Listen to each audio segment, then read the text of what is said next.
Okay, I'm going to just start doing our little reading thing that we do before each meeting, and hopefully Andy will catch up with us. So this is our meeting statement for our live council meeting protocol. Please be aware that this live council meeting is being recorded. Your personal information, including your image, voice, name, opinions, and any other personal information disclosed by you during the meeting is collected by the City of Roseland under the Freedom of Information and Protection of Privacy Act, the purpose of your participation in public input. If you have any questions about the collection of your personal information, please contact dco@roslyn.ca. That's Cynthia. If you do not wish your personal information to be collected, please do not join the live council meeting. In order to run the public input period smoothly, well, we've already off to a rough start on that. If you wish to comment on an agenda item, please use the raise your hand button. I will call on those who wish to speak by name. When your name is called, please unmute your microphone, state your name and comments. And thank you. And I certainly apologize for our little trouble getting going here. We're still kind of new at this. So first up, I'm calling the meeting to order. And first up is public input. So if any of you that I'm seeing there in the participants want to speak, put your little hands up and I will call on you. Okay, everybody's being very quiet. Give you 1, 2, 3, moving on. Okay, next up is adoption of the agenda. Now, first, before we adopt the agenda, I want to ask Denise and James, do you want to stay for the discussion, or are you guys gonna cut out when your presentation is over? Because if you want to stay, I'll switch the agenda around and move it up. But if you're just doing your presentation and taking off, I'll leave the agenda the way it is. I think we will just do the presentation. Okay, that sounds great. And then the other thing I'd like to add to the agenda is a new item 8F, and that's a discussion of, we'll just for the moment call it the Roseland Resiliency Fund. We can name it whatever we want at some other time. Okay, with that, can I get a mover? Great if it's somebody I see in my screen, which would be Dirk and Stu. Okay, Stu moves it, Dirk seconds it, all in favor. And I'm just going to have to say that no one's opposed because I cannot see all of council at once. I've got staff and presenters and everybody all in there, so it's a little more complicated. Okay, agenda has been adopted. So now we're moving on to our petition and delegation. We have the Heritage Management Plan consultants. That's Denise Cook and James Burton. And you guys are going to provide to us a presentation on the Heritage Management Plan. Thank you. And at the end, we will give council a chance to ask you any questions. So thank you so much. Take it away. So can everyone see my shared screen right now? Yes, I can. All right, so I'm going to start we pre-recorded the audio. I'm going to start the presentation. It's about 16 minutes. And then when that's done, we'll rejoin and take questions. And I did test this out with Barry earlier and he said it was good to go. So I'm keeping my fingers crossed. So great. Here we go. Hello, thank you for having us here this evening to present an overview of the Heritage Management Plan for the City of Roseland. The development of this Heritage Management Plan has been guided and reviewed by the Project Steering Committee, a group of local citizens with unique insight into the strategic needs and aspirations for heritage conservation in the community. We have also had the assistance of City of Rosslyn Council and staff, the Rosslyn Museum and Discovery Center, Tourism Rosslyn, individuals who provided their time for one-on-one interviews, and citizens and members of community groups who participated in a one-day heritage workshop and the online survey. The plan has been developed based on community heritage values that were collected during the process. It includes strategies and actions for conserving the city's heritage, provides guidance for managing challenges and taking advantage of opportunities, and contains general information about heritage values, tools, and other aspects of heritage conservation. Heritage in Roseland is a highly significant to Uh-oh, we lost the audio. Yeah. We lost it. the city's identity, lifestyle, value principles, and community development. You lost the audio? Yep. So if you go into your emails, so yeah.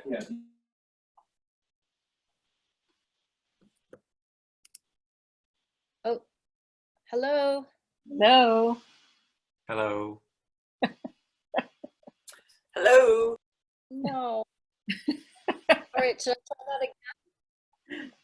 Well, you know, Denise, do you want to just walk through it? Yeah, I'll give it one more go, and then we'll see, and then we'll otherwise I'll just Okay, don't worry. We have a lot of patience with technology. Okay. Of the Heritage Management Plan for the City of Rosslyn.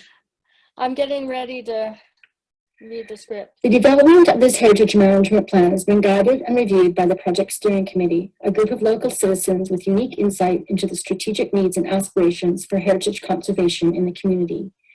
We have also had the assistance of City of Rosslyn Council and staff, the Rosslyn Museum and Discovery Center, Tourism Rosland, individuals who provided their time for one-on-one interviews, and citizens and members of community groups who participated in a one-day heritage workshop and the online survey. The plan has been developed based on community heritage values that were collected during the process.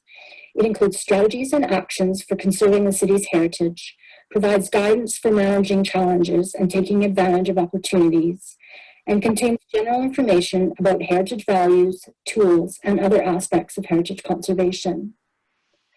Heritage in Roseland is highly significant to the city's identity, lifestyle, economy, and well-being. With ongoing city and community commitment, heritage conservation in Roseland can be advanced as a continuous cycle as one of the guiding principles in community development. Based on what we heard during the community engagement and reviewing other foundational city documents, this overarching vision for heritage was developed with review and input from the steering committee. Highlights of the vision include that heritage awareness and ongoing conservation efforts will continue to be a guiding principle of Rosslyn's culture and community. Protecting and stewarding heritage in Roseland is an endeavor shared by everyone. The city's heritage program will be inclusive, community-based, and publicly accessible. Ralston will sustain a culture and program of heritage resource protection, reuse, repair, and rehabilitation. And the city's physical evolution will recognize the needs of contemporary society, yet be respectful of its existing historical environment.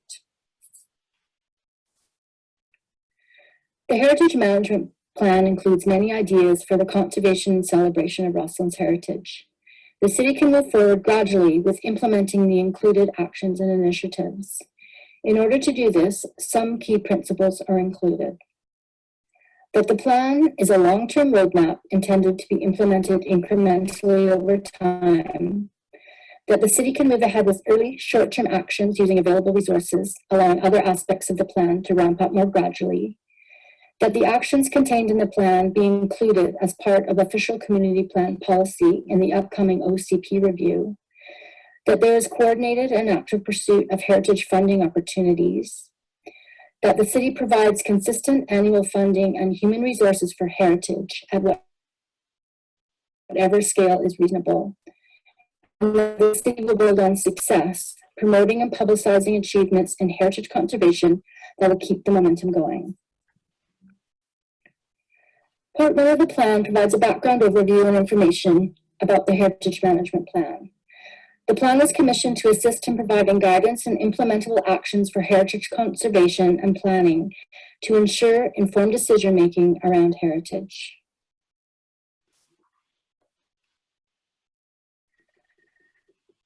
Heritage management plan has been created using a values-based approach that takes into consideration what is important to the community when developing heritage conservation strategies and actions. It incorporates a high level of community engagement, reflecting an understanding that the community's voice is integral to the management plan's success. This includes an online and paper survey to gather community input with over 200 surveys completed, design and facilitation of a day-long community engagement workshop with over 70 participants, and interviews with members of the steering committee.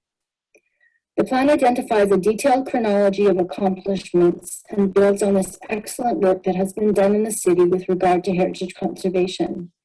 Throughout the process, there was ongoing review by the steering committee and subsequent changes and refinement to the document. The community engagement sought to confirm that the values that are important to Rosslyn continue to resonate with the community and to discover new values as part of the management planning process. Values have been drawn from all of the heritage work done in the past and from what we are hearing today. Overwhelmingly, the responses indicated there was great value placed on the qualities you see listed here. There was also an understanding that values may change over time and that there may be new ones that arise in the future. Part 2 of the plan provides a base level of information that identifies and acknowledges all of the complexities of Rosslyn's heritage, including its cultural, natural, tangible, and intangible aspects. This, along with the community's identified heritage values, provides a foundation for the development of the goals, strategies, and actions to come. Rosslyn's heritage character is complex and is represented by many types of heritage resources. As a respondent to the survey noted, Ralston needs to consider its heritage as a whole, not just one or two things, but the whole picture. Rosslyn has already formally identified a number of heritage resources through both an inventory process and formal recognition on the Community Heritage Register. This creates a strong footing upon which to base the identification of new resources. The heritage resources on Rosslyn's current Heritage Register and those currently on the BC and Canadian Heritage Registers are documented in a table in this section of the report. Heritage resources identified by the community express many additional aspects of Rosslyn's heritage that go beyond its built heritage and gold mining history. These include neighborhoods, each with a different development history, physical character, and value. The long Indigenous use of the land in this area. The city's natural heritage found in its ecosystems and wild setting. Cultural landscapes that represent the interaction of people with the landscape. Additional resources related to Rosslyn's built environment, and intangible features such as practices, events, rituals, knowledge, skills, cultural spaces, and other non-physical heritage resources. Part 3 of the plan builds on all of the information collected in the preceding sections and includes information that facilitates the management of Rosslyn's heritage resources. The Heritage Management Plan Survey includes questions related to a strategic planning tool focused on what the community felt were Rosslyn's greatest strengths, opportunities to advance Rosslyn's heritage program, aspirations for heritage, and anticipated and measurable results. The collected information is used to directly inform the development of heritage management goals, strategies, and actions. The Heritage Planning Background section provides information on heritage planning processes and procedures that can be used to move heritage conservation forward in Roseland. The official community plan update provides the opportunity for City Council and the community to refresh and reinvigorate goals, policies, and statements relating to the importance of heritage conservation in the community. A design guidelines review is undertaken as a way to update the city's existing 1997 guidelines to better align with conservation best practices currently and to address development trend realities in the community today. This section highlights and describes the legal heritage conservation tools applicable to Roseland that give options to the city to manage and conserve its heritage resources. These include heritage conservation areas, heritage revitalization agreements, development permit areas, revitalization tax exemption program, zoning, the heritage inventory, the community heritage register, and heritage designation.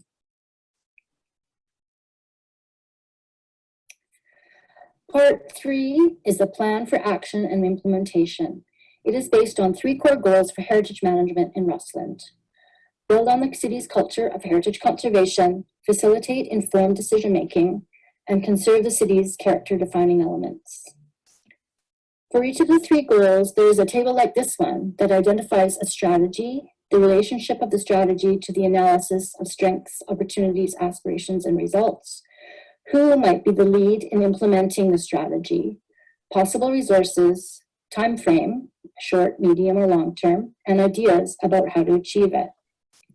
For each goal, there is also a series of considerations for the future official community plan, identifying the possible policy section, the idea or concept of the policy, and its purpose. Goal 1 is about building on Rossland's long culture of heritage conservation. This goal has 5 associated strategies. City Heritage Management Coordination includes the dedication of staff to the implementation of the Heritage Management Plan and expanding the Community Heritage Commission. Integration of conservation efforts includes coordinating with other community groups to assist in promoting heritage programs, linking heritage conservation to the work of other city departments, and considering heritage in public realm design. The strategy for communication and funding includes actions such as raising awareness about heritage conservation to help manage community change, engaging staff in discussions about heritage, and developing sources of funding. Education includes actions for professional support and capacity building through webinars and other means. Heritage relevance for everyone includes engaging with underrepresented community groups and supporting oral history projects. Policy considerations for inclusion in Roslin's official community plan are intended to strengthen Roslin's culture of heritage conservation.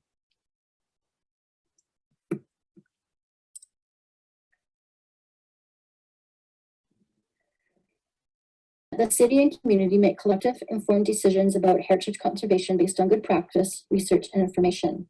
This goal has 3 associated strategies. Heritage Commission reform includes developing a new terms of reference for a revitalized and diverse Community Heritage Commission. Foundational planning tools include actions around heritage guidance, such as creating a downtown heritage conservation area and revising heritage design guidelines. Supportive technical and planning tools include keeping the public informed about the heritage program, developing neighborhood character statements to provide design direction, and providing the development community and the public with information about the heritage planning process. Developing a nomination process for new heritage inventory and register resources, and integrating the register into the city's GIS system are actions to help guide the future of the inventory and the register. Policy considerations for inclusion in Roslin's official community plan are intended to support the facilitation of informed decision-making. Goal 3 is about understanding, documenting, and protecting those elements and aspects of Rosslyn that are critical to the character of the city. This goal has 2 associated strategies. Promoting sustainability through conservation includes actions related to conserving ecosystems, promoting the retention of public realm resources such as parks, trees, and cemeteries, and continuing to encourage the retention of character houses. Incentives for heritage conservation include considerations such as the provision of incentives and accepting variations in development in return for heritage conservation, considering the use of the revitalization tax exemption bylaw, using zoning to promote the retention of smaller homes, and preparing a statement of significance for the downtown core. Policy considerations for inclusion in Roslin's official community plan are intended to assist in the conservation of Roslin's character-defining elements. This section reiterates the key principles for implementation previously outlined, with an emphasis on understanding the Heritage Management Plan as a long-term roadmap, and identifies 9 initial actions to get the city started on implementing the plan. These actions include appointing a heritage coordinator, which has already been accomplished, working on the reestablishment of the new Heritage Commission site, securing modest stable funding, preparing character statements with accompanying design direction for 3 neighborhoods, spreading the word about heritage throughout city departments, starting to think about a downtown heritage conservation area, and looking towards the official community plan review. Of course, any of the identified actions that the city considers to be important and doable can be added to this list, which is meant to be a catalyst or starting point for action. Finally, the plan provides several appendices. Appendix A is a list of research material that was consulted during the project. Appendix B provides a list of potential funding sources for heritage, and Appendix C includes evaluation criteria for heritage resources. Appendix D is a thematic framework in which 6 key themes are used to succinctly document Roslin's history and heritage as a way of understanding heritage resources in their context, identifying gaps in the heritage register, and providing a general historical overview. Throughout, the steering committee provided information and input into the themes. Appendix E summarizes the heritage values and character-defining elements of Rosslyn's neighborhoods.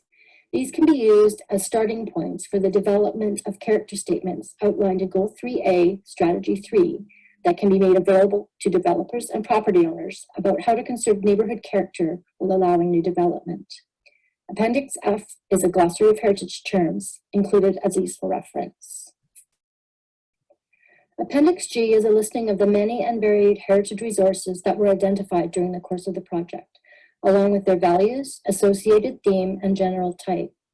These can be included now as part of Rosslyn's heritage inventory and potentially considered for the heritage register in the future. It's titled Inventory of Heritage Resources to 2020 because it is expected that new resources will continue to be identified. Two final appendices, which are separate documents, include Appendix H, which contains the collected results of the online survey, and Appendix I, further information about heritage conservation tools available to local governments in BC. This concludes our presentation. We feel that this is an exciting initiative for the City of Roseland, and we would be happy to discuss any aspects of the plan or try to answer any questions you may have. Thank you. Thank you, Denise and James. It's great. It's good to get that overview, and we have all read it. So I want to open it up to council and see if anyone has any questions. And I can't see you all. I'm going to move up. If you have questions, put your hand up because I can see you as participants mostly. Anyone have any questions? Actually, I can't see all of council on my participant list. That's too funny. Okay, so I'm not seeing anyone with questions. The people I can see are Janice and Chris. I can see them. And that's it. And there's Stu, there's Dirk. Andy never made it back in, it looks like.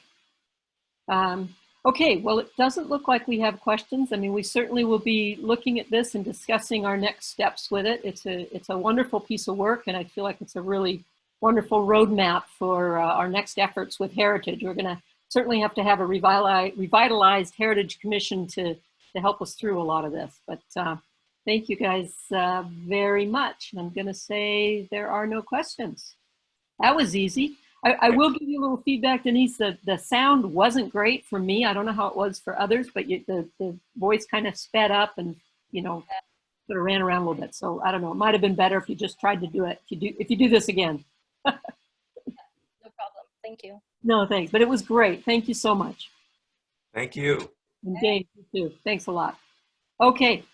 We are going to move on to, we've got some minutes to adopt. I'll take a mover for the regular minutes on April 20th. I can see Chris and I can see Janice. So I think they are moving. Elle and Stu too. We're all in favor. Anyone isn't in favor, unmute and speak up. Otherwise, we're just moving on. Okay, minutes of the Committee of the Whole held on April 20th. That was our financial plan discussion, input from citizens. Janice moves it, and Chris or Stu, you guys, Chris seconds it. Any further? Gonna say no. Okay. Minutes of the special meeting on April 22nd. Get a mover on that. Stu, you look like there, and Chris, I can see you guys. All in favor? Janice, I see you right in the big screen. Excellent. There we go. Okay. Minutes of Heritage Commission on April 27th. Chris and Janice. Okay. All in favor. Okay, we had no referrals from prior meetings or petitions or delegations. We did have our prior delegation of the REC task force, but that will be on a different meeting. We're going to have a bigger discussion there. Stuart, you have your hand up. Go ahead. Yeah, I just had a question. I recall in one of our discussions recently, we talked about the fact that there wasn't any spraying of herbicides at the cemetery. And then I noticed in the Heritage Commission notes that it had been only sprayed twice. Yeah, I saw that too. Scott or Darren, can you? I just seemed a bit. Scott or Darren, anybody got a comment on herbicide in the cemetery? Hey, can you hear me? Yeah, we can hear you. Hi, Darren. So sorry, Stu. So they're saying It's only been sprayed twice, but they're referring to years past, right? Keep prices low. Okay, so we've discontinued the practice. They were just talking about something in the distant past. Yeah, we are. Yeah, we have not sprayed down there. No. And they Okay. wouldn't do that. They wouldn't have the capability to do that on their own, would they? No. Okay. Yeah, I saw that too. I just don't see where it is, which page that was on. Okay, other than that, we've approved those minutes. So we're moving on unless somebody's got anything else on. Okay. We now have the financial plan of 2020-2024. This is up for adoption. Who wants to move it? I can see Stu, I can see Janice, I can't see anybody else. This is really hard. Okay, and hey, Stu and Janice, move it. Okay, any discussion on this? Does anybody want to say anything? If you guys, if you want to say something, unmute yourself and just speak, because I'm not going to be able to see you, but that's the way that's the way it is. Okay, all in favor? No one opposed. Okay. Municipal tax rate bylaw. This is also up for adoption, number 2724. And let's see, well, I can see Janice and I can see Stu, so they're moving it again. I'll try and move this down and see if I get some other visuals here of anybody. Any discussion on that for adoption? All in favor? Good to go. Okay. Next, we have Red Mountain Specified Area Bylaw 2725. I can now see Dirk and Chris, so and Janice. Okay, Janice moves it, Dirk seconds it. All in favor? Everybody? Good? Okay. Ophir Reservoir, same thing. I can see Chris and Dirk and Janice. So Chris moves it, Dirk seconds it. Discussion none, all in favor? Yes. Okay, well, that was fun. All right, now how we are going to do our Columbia Trust Initiatives program is going to be a little challenging because it's going to be really hard for me to see everybody. But that's what, yeah, Janice, unmute yourself there, girl. Yep, I was just going to ask if you got any feedback from CBT about the follies. I got tentative that yes, we could probably do that, but not official. So basically what they said is go ahead and do it, and if we have to adjust later, we will. Brian has his hand up. Maybe he's heard something more recently than I have. Brian? No, I just want to make sure that that we get Andy or Councilor Morell involved in our conversation. So is there a way that you can link him in to talk right now? Because we are having issues getting him on this link and getting on video. Well, you know what? I can call him on my cell phone. How about No, I think if you just allow him to talk as on the attendees, then he should be able to join our meeting like he was before. Oh yeah, he's back. He was gone for a bit. Okay. Yeah, we're trying different ways to get on, but we can't. So I just want to make sure that he is off of mute and that he can join our conversation now. Right, that's good. I'm here. Got him. All right, good. Can you hear me? Yeah, we can hear you. Glad you're with us. Sort of, half with you. Yeah. Okay, so one of the things that I had suggested, I'd sent an email around asking that if it was all right with council to make a couple of changes in the way we often look at the CIP things, which was not to go through and throw any off, let them all get voted in if they will. I mean, we may decide there aren't some, just because sometimes we're at 6, sometimes we're at 5. You know, it's a little more complicated. I hope you guys got that email because I actually didn't get any feedback on it because there was that one. And then there was also, because we have a few conflicts, I wanted to handle the conflict ones right up front. So then the people who have conflicts will know what money they have to address.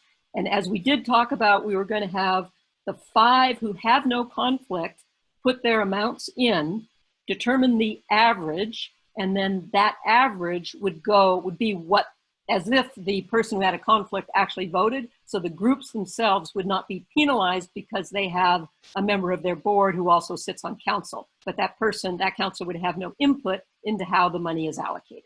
So I think we're pretty clear on that. But does that work for everybody? If it doesn't work for somebody, unmute yourself and tell me it doesn't work, because like I say, I can't see everybody at once. Okay. I think, can I just clarify, are we giving money to the follies or not? When we talk about them, we'll discuss it. We can. Like, okay. according to CBT, they said, yes, you can, because in any case, the money would go to next year. Like the question was, could they use money? They're not putting on their show, but they have a they're in the hole $10,000. Could they use that money for that? The official rule, the official guidance on whether that could happen or not didn't actually come back to me. They were trying to talk about it and hadn't quite sorted it out, but it was kind of like, yeah, you could probably do that. We're not gonna cause a lot of trouble about that. So I think the answer is yes, we can give them money. Yes, they'll be able to use it to get themselves out of the hole. And if CBT comes back and says, no, they can't use it to get out of the hole, they can still use it for next year, assuming they're able to get out of the hole and be able to put on a show for next year. Actually, I shouldn't say the hitch is not CBT. The hitch was CBT trying to get a hold of the RDKB. So there you have it. Okay. Anyway, so yes, I would say yes, we can go ahead and give money to the Follies, and if for some reason it comes back, we can go back and make adjustments if we want to before this is finalized to RDKB, but I don't think that's going to happen. Okay, so let me get my cursor back here and get my spreadsheet that I want to be looking at on. So we're going to do the conflict ones first, if everyone is good with that. Okay, so our first conflict, Andy, this is you. There's going to be 2 on blackjack, so Andy is going to be muted and not participating. So I'm going to go and ask. I'm just going to go across. I'm going to do the same order every time, and let's see. Yeah, okay. So Janice, what's yours? For the first one, I have $2,000. Okay, and Stuart? Stuart? Oh, we didn't lose Stuart, did we? Stu? He looks like he might be frozen. Okay, we'll come back. $2,000. Okay, thank you. $2,000. Thank you. Good. Okay, Chris, Chris. You're Sorry, He's muted. But I can read his lips. Okay, I can read his lips too, but that's not good enough. Okay, Dirk. Dirk. Dirk, you're muted. You're still muted. There we go. I did 1,000 on that one. You did 1,000 on that one. Okay. Okay. I deleted it. Okay, and I'm doing 2,000. Okay, we're back onto the next blackjack. So the next blackjack is okay, Janice. 2673. Okay, Stu. Stu. 2673. Okay. 2673. Good. Chris. 2673. Okay, Dirk.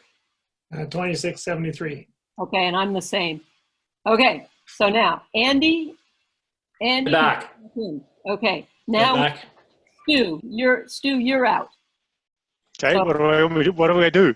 this is just mute yourself and don't look.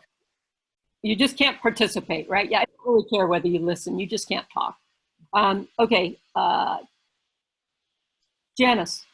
Are we at 4s? We're at 4s, yeah. 1,000. Yeah, sorry, I should have said that. Andy. 1,000. Okay, Chris. Sorry, where are we at? We're at Friends of the Roseland Range. We're doing all our conflicts first. So Friends of the Roseland. 1,000. 1,000. Okay, Dirk. 1,000. 1,000. Okay, and I'm 1,000 also. Okay, our next conflict is Stu. He's still off. So Janice. 961. Okay, and it's not Stu. It's Kootenai Columbia Trail Society for their tools. Thank you. Well, it kind of is. I bet you he uses the electrics. No, he's got minions for that. Okay, Andy. 967. Sorry, 961. 961. Okay, Chris. Chris. Hold on.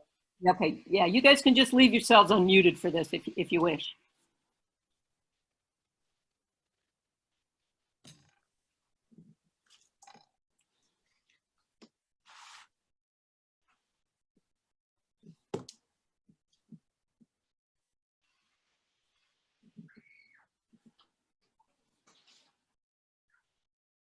What line? Sorry. Okay, we are on line 16, Kootenai Columbia Trail Society. Weird. I got line 16 is Kootenai Boundary Regional Hospital. Oh, 20. 961. okay, 961. Okay, and Dirk. 961. Okay, and I'm 961 also. Okay, last conflict is Roseland Society for Environmental Action. See you later, Dirk. And Stu, you're back. Okay, are we set? Janice. 250. 250. Okay, Andy. 500. Okay, Stu. Stu, are you back? Stu? Anybody see him? Who am I? What amount do you want? Okay, we're on the Roseland Society for Environmental Action. There's the 21st CBT number on your sheet, should be. 500. 500, okay. 500 for me. Chris. 500. Okay, good, and I am also 500. Okay, now everybody back. And we're gonna start with the Gold Fever Follies. So, Janice. 1,000. 1,000, okay. Andy. 4,000. Okay, Stu. 4,000. Chris. 2,000. Okay, Dirk. 4,000. Okay, and I'm 4,000. Okay, we are going to, and you know what? When I'm going through this. Oh, sorry. No. Sorry. 2. I was reading the wrong column. 2,000. 2,000, okay. Okay. So, and if anybody wants to comment about their, we're doing the SBCA next, if anyone wants to comment about it, you're welcome to comment when I call your name before you give your amount, or you can give your amount. It's up to you. Okay, Janice. And Kathy, just to be. Yeah. Stu? Just to be clear, once it's done, we're going to have the averaged amount for the ones we had a conflict, and then we will deduct off certain others. Okay. Yes. Okay. Yeah, I'm leaving those the way they are for right now. We're okay. Yeah, we'll go back over those with the blanks. Okay, so we are on the SPCA. Janice, you are up. 2,000. Okay, and Andy. 500. And Stu. 2,500. And Chris. 1,250. And Dirk. 1,500.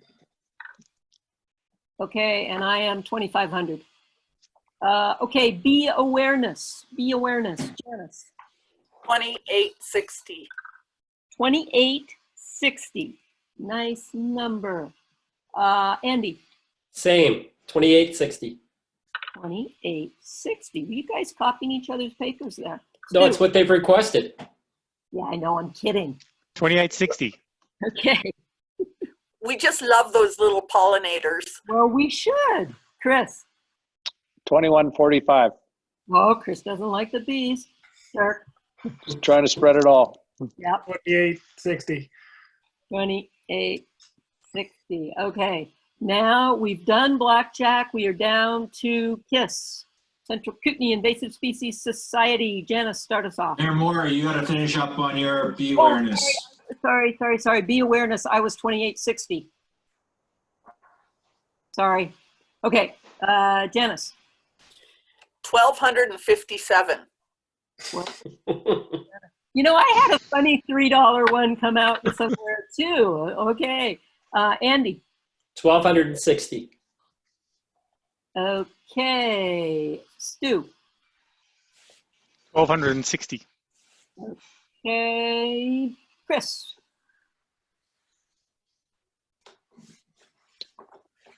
Chris. CKISS 693. 3. Okay. Dirk. And 1,260. Okay, and I'm 1,260. And then we've already done Friends of the Roseland Range. We are down to the Greater Trail Area Activities Center, Society, Visual Arts. I've kind of got that, yeah, actually read it very well.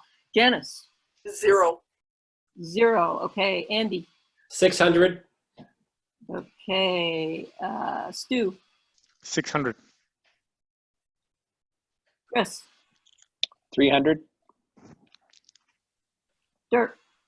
301. 301, okay. Now we are on Greater Trail Hospice. Oh, I was 600 on that. Janice? 694 for the hospital. 694. What about those 40 cents? Andy? Oh, the 40 cents on there. Nah. 694. Those, yeah, those ones crazy. Crazy. 694. Okay, and 694 and 40 cents. I really haven't been putting in the 40 cents myself. Maybe Cynthia's doing. Oh, you know what? It rounds it away anyway. I don't have the decimals on my spreadsheet, so it rounds it off. Chris? Hospice 520.80. 520 and 80. That'll round up one. Okay. Dirk? 694. 694. I was also 694 because I'm getting old and hospice does great work. Okay, Horse Association Central Kootenai. Janice? No, Health Arts Society is the next one, isn't it? Oh, Yeah. sorry. Yes, it is. Health Arts. Sorry. Okay, 2,000. Boy, the horse people would have been happy with that. Boy, would they ever. Okay, Andy? 1,000. Okay, Stu? 2,000. Chris? 1,000. Dirk? 750. Okay, and I put in 2,000. I want to just split my little screen here for a second, if I can. And ooh, maybe I can't. Oh, yes, I can. Just so I can roll these up a bit because I'm getting below. Hold on, sorry, small musical interlude here. Okay, yeah. Health Arts was 2,000. And now we're at the Horse Association people. Janice? Okay, 750. 750 for the horses. Andy? Andy, 1,000. 1,000. And Stu? 0. 0. And Chris? 300. Okay, and Dirk? 0. Okay. I usually don't support them, but this year I'm putting in 1,000 because I realize they are practically the only remaining kids horse group, you know, left. Like 4-H is done, and the other groups, that the other pony clubs and stuff are done. And so, yeah, I changed my tune on them this year. Okay, we are now to Kootenai Boundary Hospital Regional Health Foundation. Janice? 4,000. And Andy? 4,250. Okay, Stu? 4,500. Okay, Chris? 4,000. Okay, Dirk? 4,500.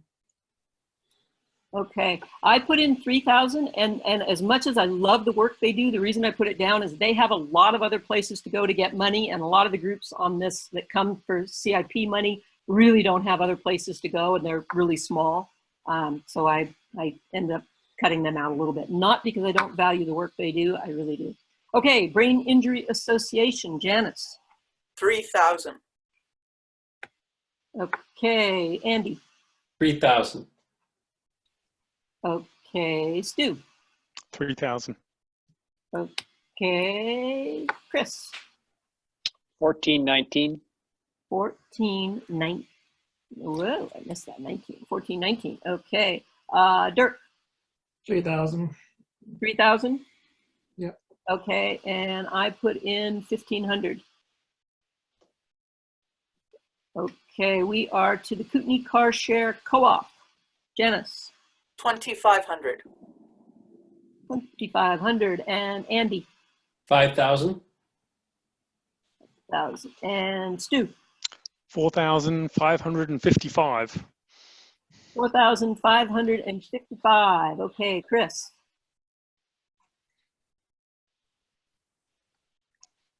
1,500. 1,500. And Dirk? 5,000. 1,000. Okay, and I put in 3,000. I like what they're doing, but man, we've struggled with a car share here, and I don't, really hard.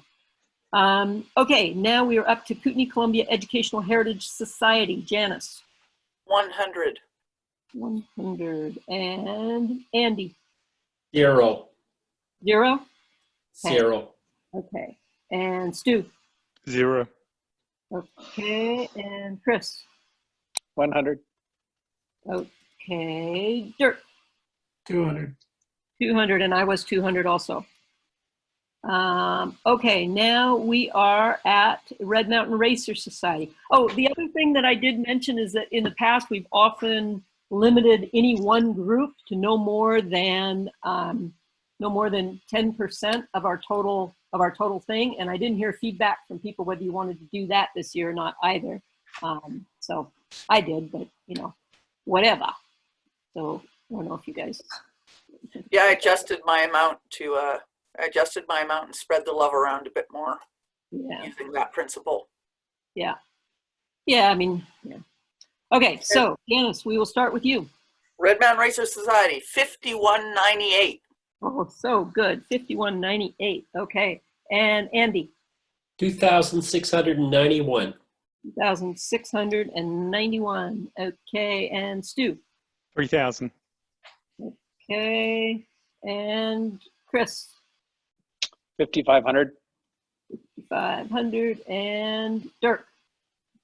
5,000. 5,000. And I was 5,003. Okay, so now we are at RCAC, and Janice, you're up. 1,000. Okay, and Andy. 1,000. Okay, and Stu. 1,000. Okay, Chris. 1,000. Okay, Dirk. 1,000. And I'm the same. Okay, we are to Rosslyn Fall Fair Core Group. Now they have canceled for this year. So I don't think we need to give them any money. They did not indicate they had any fixed expenses. If they did to staff, please tell us now. Otherwise, I'm going to skip them unless somebody says otherwise. Nobody's saying otherwise. I'll need a few minutes to redistribute. I'll need to reallocate my money too. Okay, why don't you we'll take a brief pause here while you reallocate. Kathy, quick question. Yeah. Why wouldn't we give them some money? Just in preparation for their planning for next year. Well, we can, but they'll come back next year and ask for money for 2021. I mean, the reason we gave money to the Follies is because they have sunk costs. Yeah, they have out-of-pocket expenses already. I understand. Yeah. Okay, and that's not the case here for the Rosslyn Fall Fair. As far as I know, it isn't, right? They just indicated they were canceling. They didn't indicate about anything else. Okay. Okay. So I'll have to take mine as well and move it around. Okay, well, move around. You guys, you got a So, Mayor Moore, just to be clear, so say for the first Blackjack Cross Country Ski Club, when they wanted $2,000, we have an average of $1,800. So Councilor Morel we're putting $1,800 in his allocation pot, right? Right. That's right. So that should. Yeah, so the people with conflict should know the extra money that they're getting, right? Okay. So that takes it out of my 2,500 then. Out of your what 2,500? Yeah. I'm confused how that's going to work then. That's a separate issue than the 2,500. That's just the averaging to figure out. Yeah. Have you worked out the ones my conflicts yet? Because that'll maybe help me with my reallocation. Okay, so hold on. So Brian, you guys are saying the average was 1,800 on that first blackjack? No, it would actually, it's 1,800 between the 5 of you guys, but it would be 1,500 between the 6 of you. No, No, you just want the 5. Yeah, we want the 5, and then the person who had a conflict, it's as though they put in that average amount, right? So it ends up being, so we don't harm the group, right? can I just interrupt? And Brian, I'll reallocate some of my fall fair money there to make that 2. Let's just focus to make sure we're all on the same page, because now I'm lost. Sorry.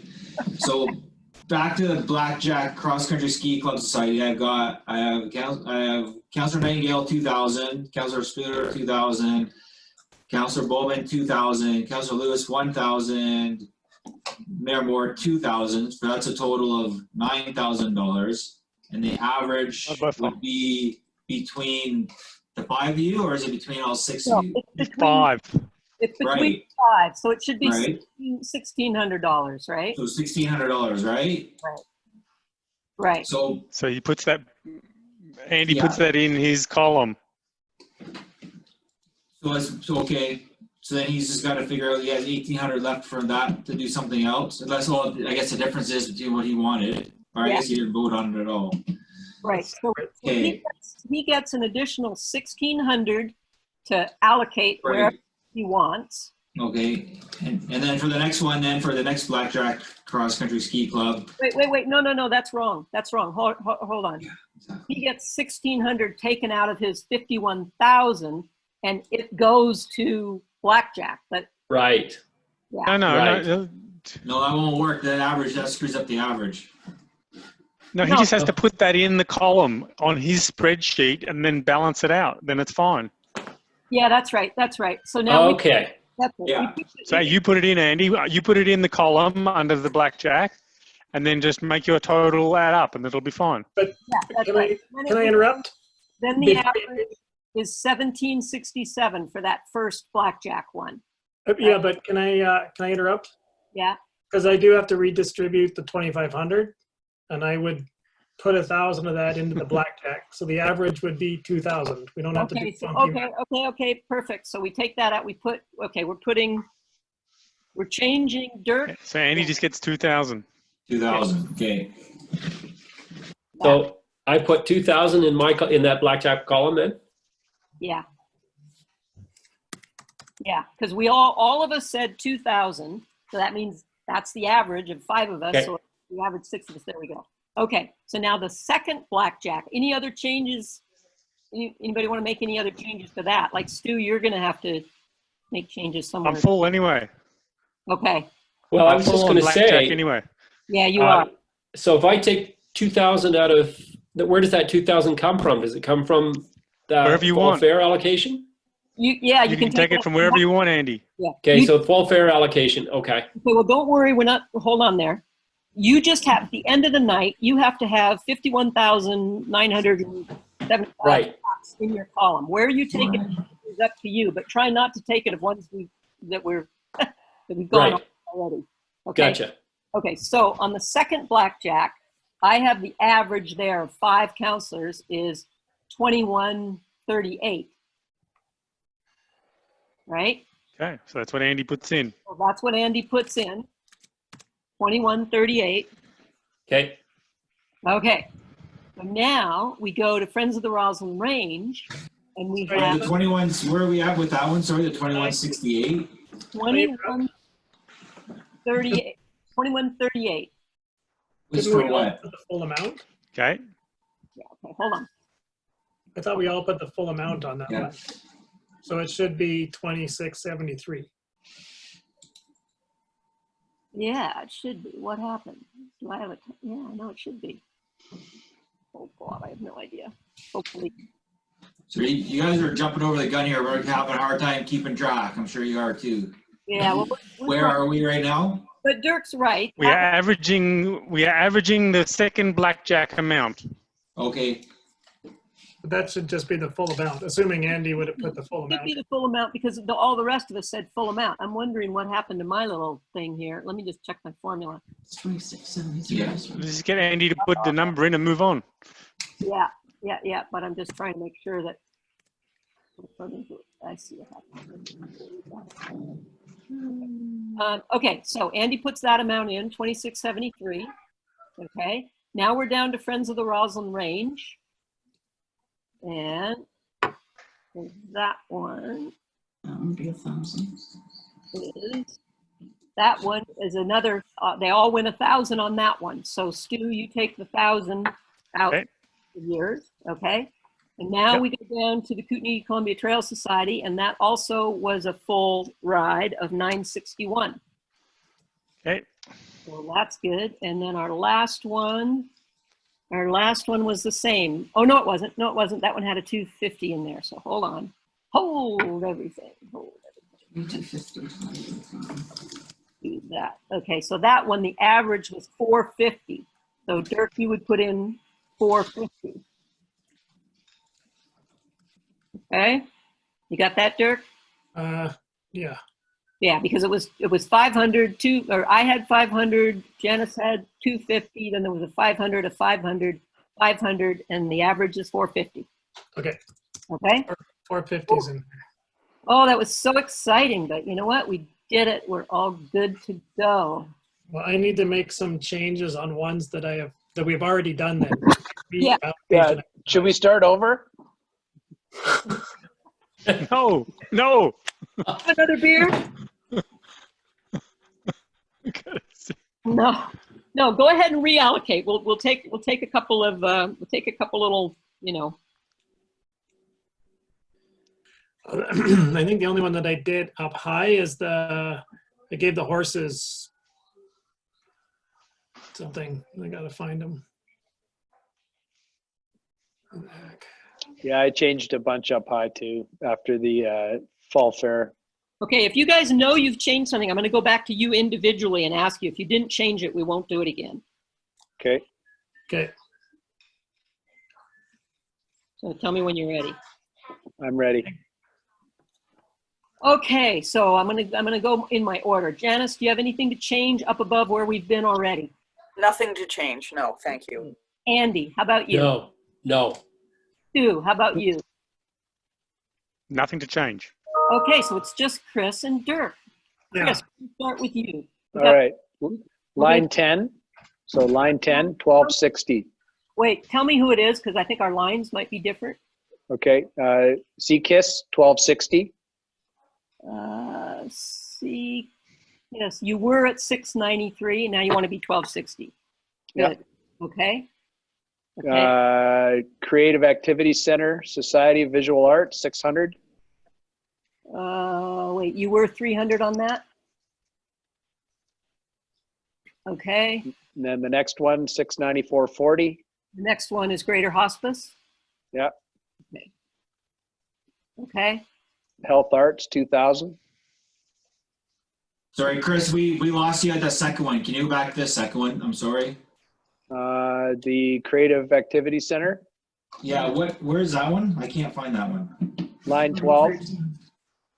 Line 12. No, 13. Well, it depends. It's 13 on mine, or it's the 8. It's the 8 CBT application. If you look at the column A. That one, creative. Okay, and you change it from where? From 300 to what? 600. 600. Okay, sorry. Okay. Okay, and then the Hospice Society, 694.40. Okay. Health Arts Society, 2000. Okay. Horse Association, 1000. Okay. Kootenai Boundary Hospital Health Foundation, 4,500. Okay. Brain Injury Association, 3,000.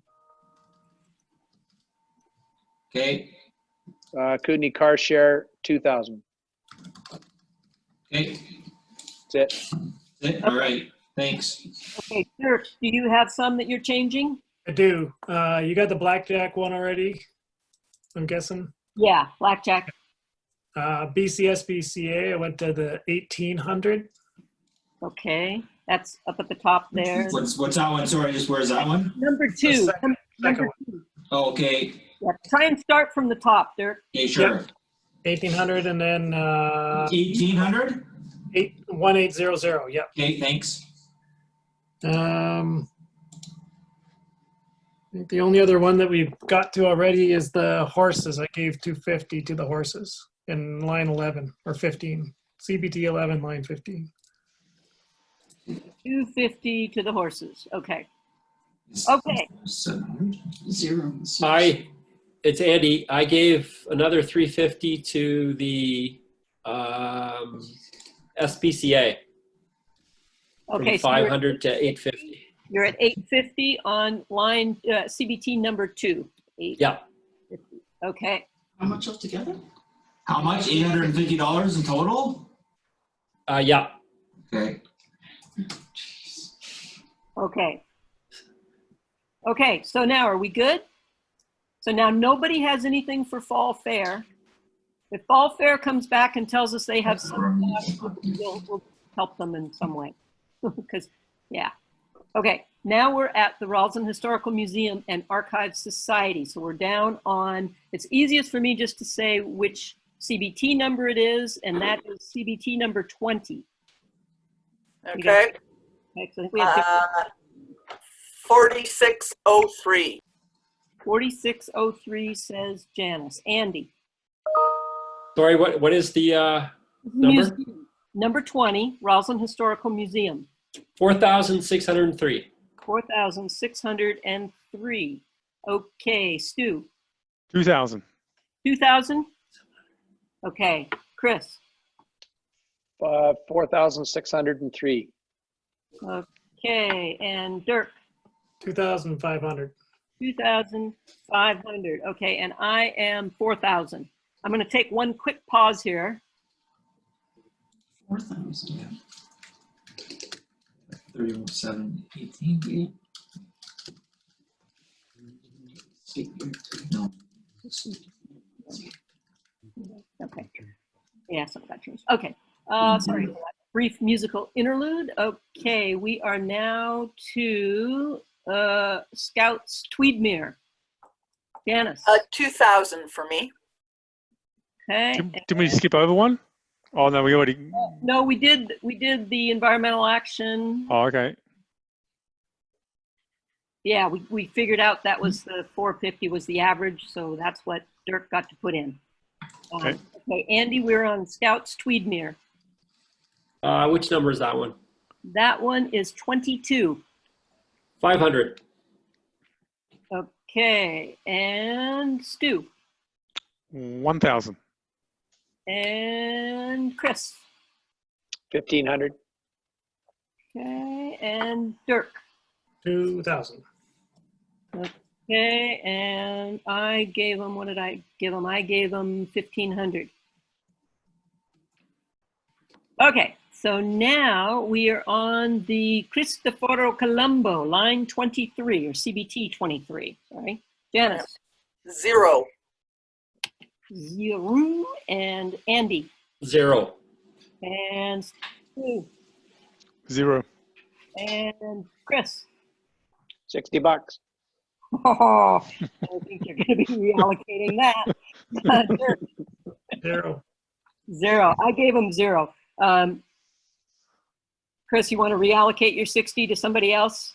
Because that's Yeah, I'll give him 0. Average by 6, that's $10. So give him 0. You've got 60 mad money to play with. Okay, square dance. This is the educational dance thing that's been around for a while. Janice. $1,115. Okay, and Andy. 2,230. And Stu. 2,230. And Chris. 1,000. And Dirk. 1,000. And I gave him 1,500. Okay. Take a hike. That is item on 25. Janice. 1,000. Okay. Andy. 1,000. Stu, 1,000. Chris, 1,000. Dirk. 1,000. Oh, I'm the cheap one here. I gave him $750. Okay, Canadian Red Cross, Janice. $602. Okay, Andy. 602. Okay, Stu. 602.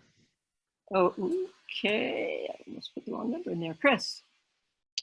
602.48. Oh, sorry, what was that? That's the Red Cross? Yeah. 602.48. Yep. Okay. And Dirk. 602. Okay, me too. Okay, we are now to, okay, hold on 1 second more. Okay, there we go. We are on Tourism Roseland. This is for sculpture rental. Janice. 1,648. 1,648. Andy. 1,900. 1,900 and Stu. 1,900. Okay, and Chris. 1,750. 1,750 and Dirk. 1,900. And I was 1,900. I like that sculpture. You know, it's a pretty cool one, that equilibrium guy. All right. Yeah, I had a question about what would it cost to purchase it? Oh, that's not a question for me, that's for sure. We'd have to ask the Arts Council. Yeah. No, but you know, it's nice to have the rotating ones too, unless it's something really that just it gets everybody crazy, like Rusty did. And then they did fundraising in the community and bought Rusty, right? Anyway, okay, but we digress. All right, this is the Trail Alliance Church Band Program. Janice. $1,200. Okay, and Andy. 1,000. Okay. Oops, there we go. Stu. 1,000. Okay, Chris. 500. Okay, Dirk. 750. Okay, and I gave him 500. Okay, this is Trail and District Arts Council. Janice. 0. Okay, and Andy. 500. Okay, Stu. 500. Okay, Chris. 250. Okay, Dirk. 500.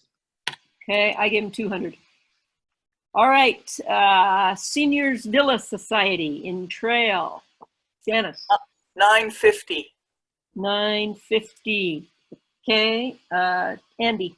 950. Okay. Stu. 950. Okay. Chris. 500. And Dirk. 0. 0.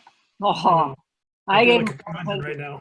We won't say anything about what you think about old people. Okay, Trail Gymnastics Society. Janice. There more. You missed you on that one. Sorry. Notice I said 500. 500. Oh. Yeah, I'm kind of close to Dirk there about not looking after old people, just so you know. Just kidding. Okay, Janice, the first gymnastics one. Trails Gymnastics Society, 375. 375. Okay, Stu. 0. Oh, sorry, Andy. 375. 375. Stu, did I hear you say 0? You did. Okay, and Chris. 375. Okay, Dirk. 375. Okay, and I said 375. Okay, now for their bigger expenditure, Janice. 1248. 1248. Yeah, I was quite impressed with how many Ralston kids are participating down there, right? It's pretty impressive. Okay, Andy. $225. 225. Okay, Stu. 500.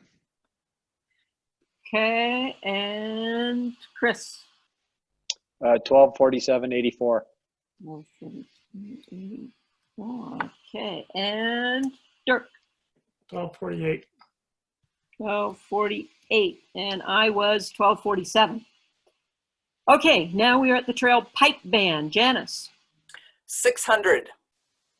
600. Okay, Andy? 600. Okay, and Stu? 0. Okay, and Chris? 360. And Dirk? 750. Okay, and I was 0. I mean, it looks like they're sending adults to an event. Not that me. And the other thing I would say about that is I look at some of these things and I think how many people are benefiting, like how many participants are going, and sort of what's the thing there. Okay, United Way of Trail, the Storm the Stairs thing, Janice? 0. Okay, and Andy? I had 0 too. My guess is this event is not likely going to go this year. Yeah, didn't they talk about that in their thing? Did they say? I thought they said something about that. I thought I said it was canceled. Huh? You Yeah. think it was canceled?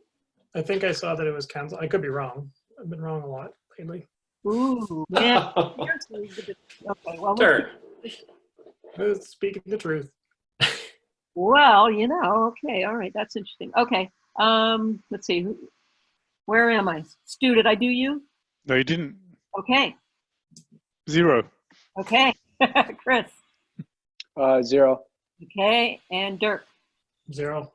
Okay, and I'm 0 too, which means I get to allocate another 500 because I think you're right. I think it isn't going to go. I bet it isn't going to go. Okay, so this is the caregiver support. Janice. 250. Okay, and Andy. 250. Okay, Stu. 250. Okay, Chris. 250. Okay, Dirk. 250. And same for me. Okay, now we've got the West Kootenai Community Eco Society. Janice. 1,000. Okay, and Andy. 1,000. Okay, Stu. 1,000. Okay, Chris. 1,000. Okay, Dirk. 1,000. And I'm the same. Okay, West Kootenai Community Eco Society, 1,400. Janice. 1,400. Good number. Okay, Andy. 500. Five. Sorry. No, 1,400. 1,400. Yeah. Okay, and Stu. 1,400. Okay, Chris. 1,400. Okay, Dirk. 1,400. Okay, I was the same. Okay, last one, Timberwolves. Janice. 750. Okay, and Andy. 500. Okay, and Stu. 539. 539. Okay, and Dirk. No, sorry, Chris. I don't have the names in front of me anymore, right? They scrolled off. I couldn't split my screen. Chris. 1,000.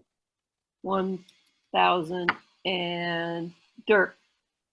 I also did 1,000. Okay, and I did 500. Okay, we're done. Does everybody's numbers add up? I got $3 left. Says 0 at the bottom, so that should be good. Yeah, mine says 0. I've got, Janice, I've got 9 on yours. You've overspent by 9. I probably have a typo somewhere, sorry. But unless You can give her 3 of mine. Under by 2. Over by 2,500. hold on. Spot here. Andy, I've got you over by almost $1,000. What? It's not what it says on my spreadsheet. What did you say? It could be a flaw in my spreadsheet. We should have to go through my numbers, I guess. I made an error in the United Way thing is not postponed. Okay, with the grant funds remaining. Oh, really? I don't know if that takes anything. I have 1,000 left in total. We have, what do we have here? The columns that we're going to get. That's the council average. This one here, grant fund N, right? N should be 0, right? At the end. Okay, so I've got Janice over by 9. I've got Ann You've got 9. over by 1,000. I've got I've got Stu over by 1, but that's probably a rounding error because of I don't have it all the way out here. I've got Chris over by under by 454, and then I got another rounding error on Dirk. You got what on me? I missed that. I got a rounding error on you. It's $1 over. I don't worry about that, but I am concerned about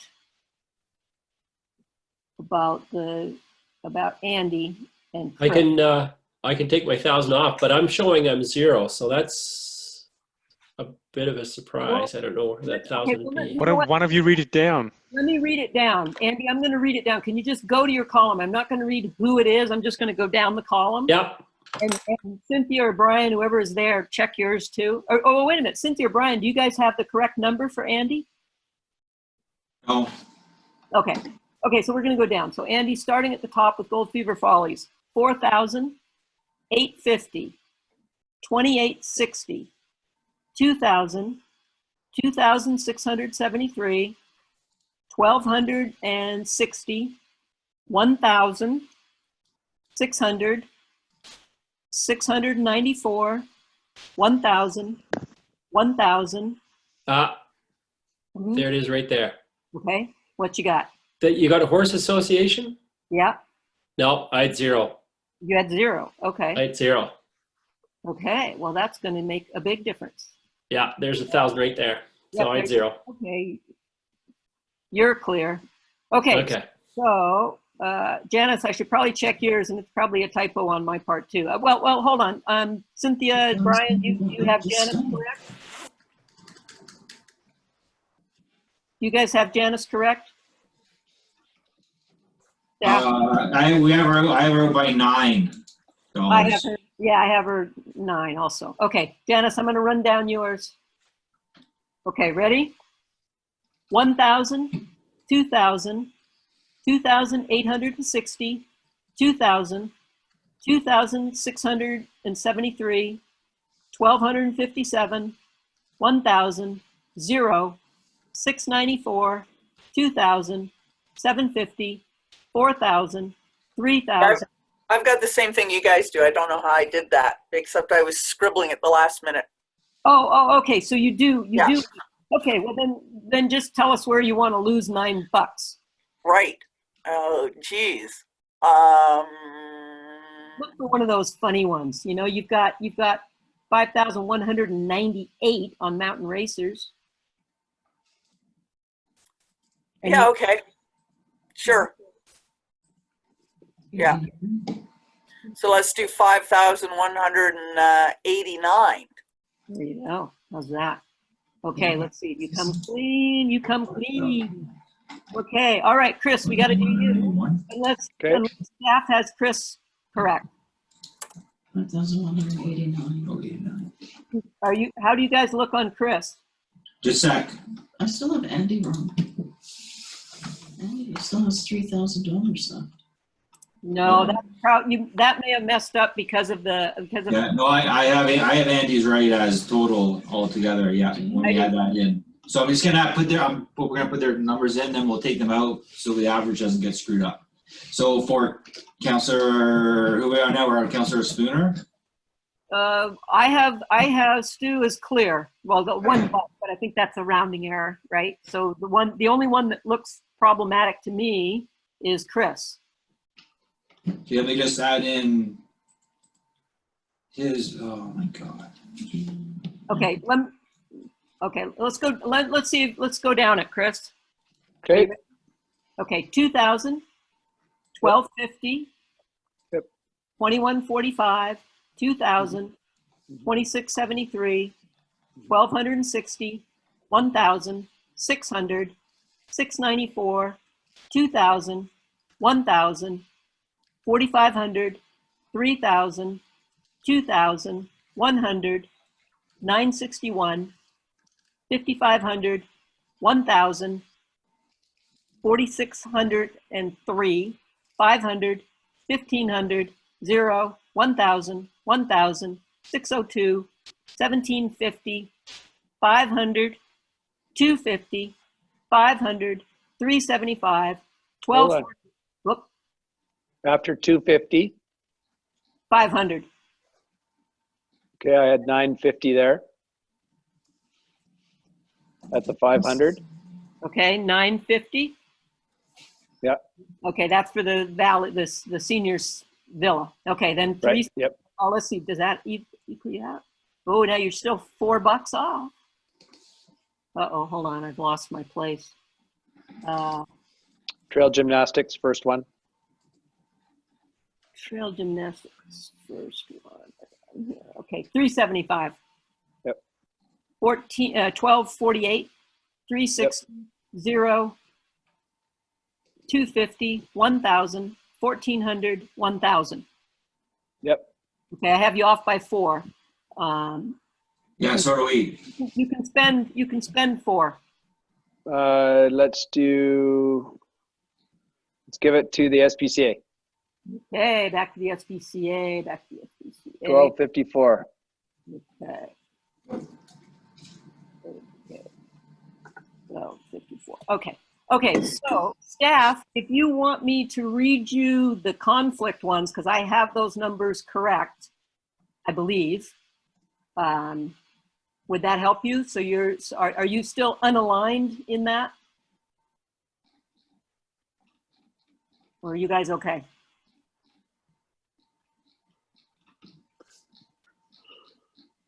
I'm not hearing anything. With Councillor Spooner, I think we're good with him.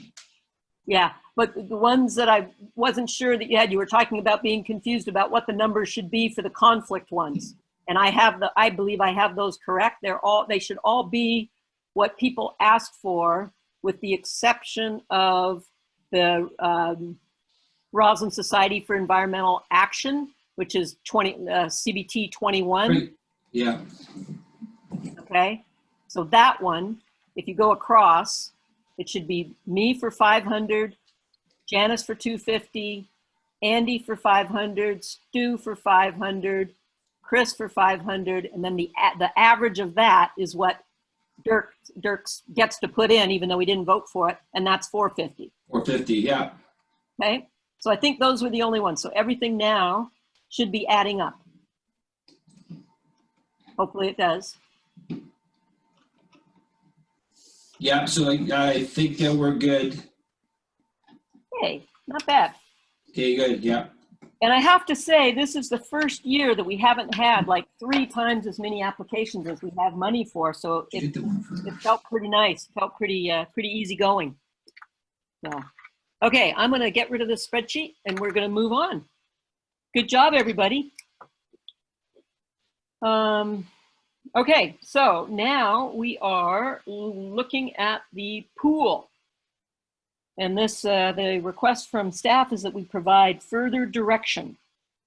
So if someone has further direction. Yeah, sorry, can we just make a motion then? We have to make a motion for that last one, just that the City of Roseland Council recommends to the RDKB Board of the Directors the following motions, and then we'll put that in a list and send it off to make sure it gets vetted tomorrow for everybody before we send it off. Yep, that's perfect. Okay, so let's see. Janice looks like she's going to make the motion because I can see her, and I can see Chris is seconding it. And all in favor, or if you aren't in favor, forget it. Okay, well, that's good. Thank you for that reminder, Brian. Okay, now we're going to talk about the pool. So, I'm trying to get rid of my spreadsheet here, which doesn't seem to want to go anywhere. There it goes. Whoa. Can I talk about the pool? Yeah, let's talk about the pool. Now, we're talking about the staff report that was in. We're not actually talking about the pool report from the task force. We're just talking about the I know what we're talking about. Okay, that's good. Just want to make sure we're all on the same page. So start us off, Stu. Do you have a motion that you want? Yes, I would like us to plan towards a July 1st opening, depending on public health restrictions. Okay, so that's your motion? Yes. Cindy, you got that? I will second that. It's Andy. Okay, Andy's got it. Okay, discussion? I think if people are going to be staying close to home, they're going to be looking for things to do. And if it's possible to open the pool, we should. Okay, Andy? kind of feel the same. And I think that, you know, regardless of what we think, it's going to be determined by higher authorities. So I think we can be on a holding pattern. The only thing is I realize the staffing is going to be the issue. So I guess that maybe staff going to weigh in there. That's going to be a big issue, the staff. Because as I understand it, they need hire now. No, we've got some time lag on that because usually we would be hiring right now for a June 1st opening, but for a July, we've been through the interview process. We're ready to go with our staff. In fact, as of now, we've got good choice for staff because some other summer jobs have been canceled for them. So we have a good selection of staff right now. So we would be ready to go all the way up until, you know, late May, early June, we could make the decision. Okay, that's great. That's really good to know. Okay, if anyone else wants to speak, just speak. Okay, Dirk, I can see you. You want to speak? Go for it. Yeah, I would like it if the pool were open for July 1st. I just think hedging bets, a moist environment that's warm would be one of the last places you would want to open up. And I'm hedging bets that it won't be allowed. As much as I think it would be great, there are a lot of unanswered questions in the task force report, and it might be an opportunity to inspect throughout the summer a dry pool, maybe easier. I don't know if that's even reasonable. And then a big part of the usage is the school. And the school is not going to be using it.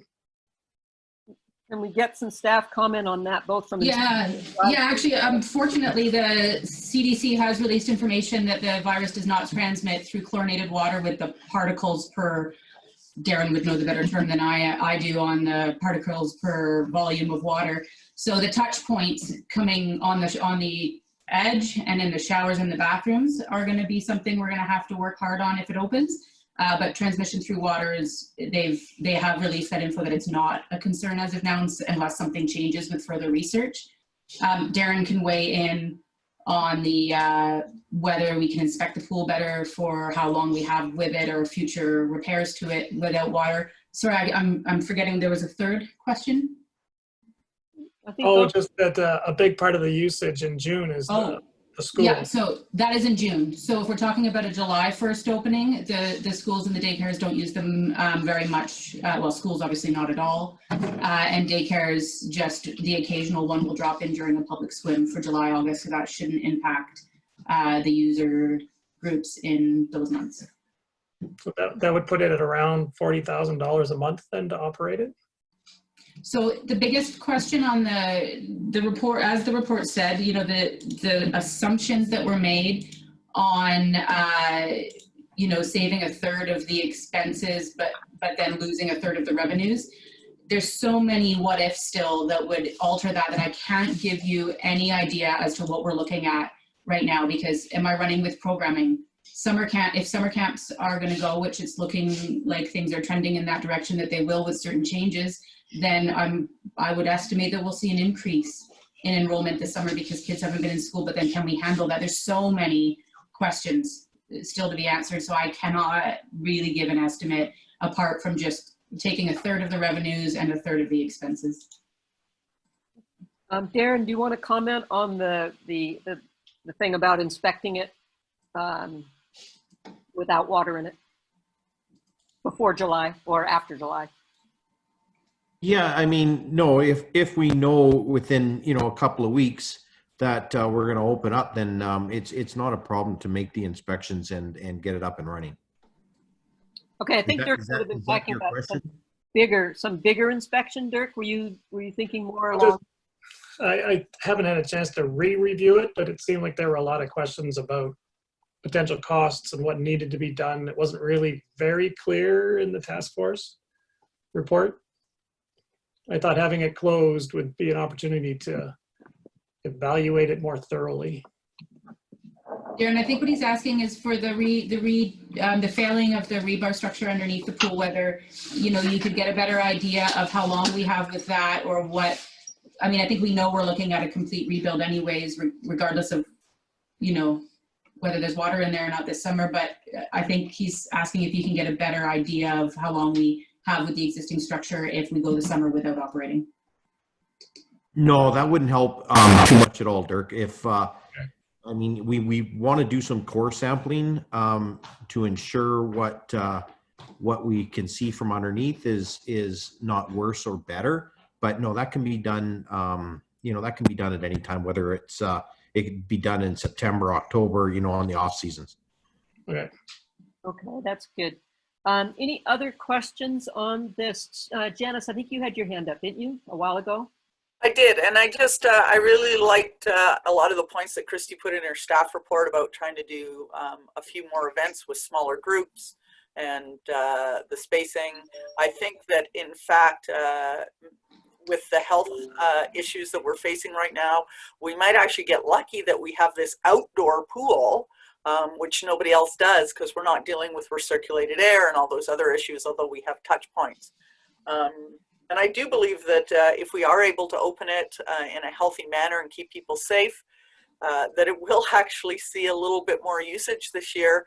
Certainly, everybody's been home with their families since spring break started, and I think everyone in the family will be excited that there's something for them to go do somewhere else. Yeah, I think that's a good point. Okay, if I can chime in, I just wanted to know that we're going to keep our ear to the grindstone as far as the health updates. So, on a weekly basis, Dr. Henry is providing updates, and obviously that's going to guide where we're going to go. So we've got another, being just past the 1st of May, we've got another month of those updates to decide. Darren, how long does it take to actually get the pool up and going from the point, cleaning and filling and heating it to usable temperature? Yeah, as long as we get our minor repairs done, then a good week to 2 weeks, it can be up and running. Thanks. Yeah, and this motion does, specify that it's subject to, health concerns and all of that. So clearly we're not going to do anything that goes against any provincial health officer recommendations. But I think the point that's been made, that Stu made and Janice reiterated too, was that we are going to need something for people to do in our community, and that's a nice one. Dirk.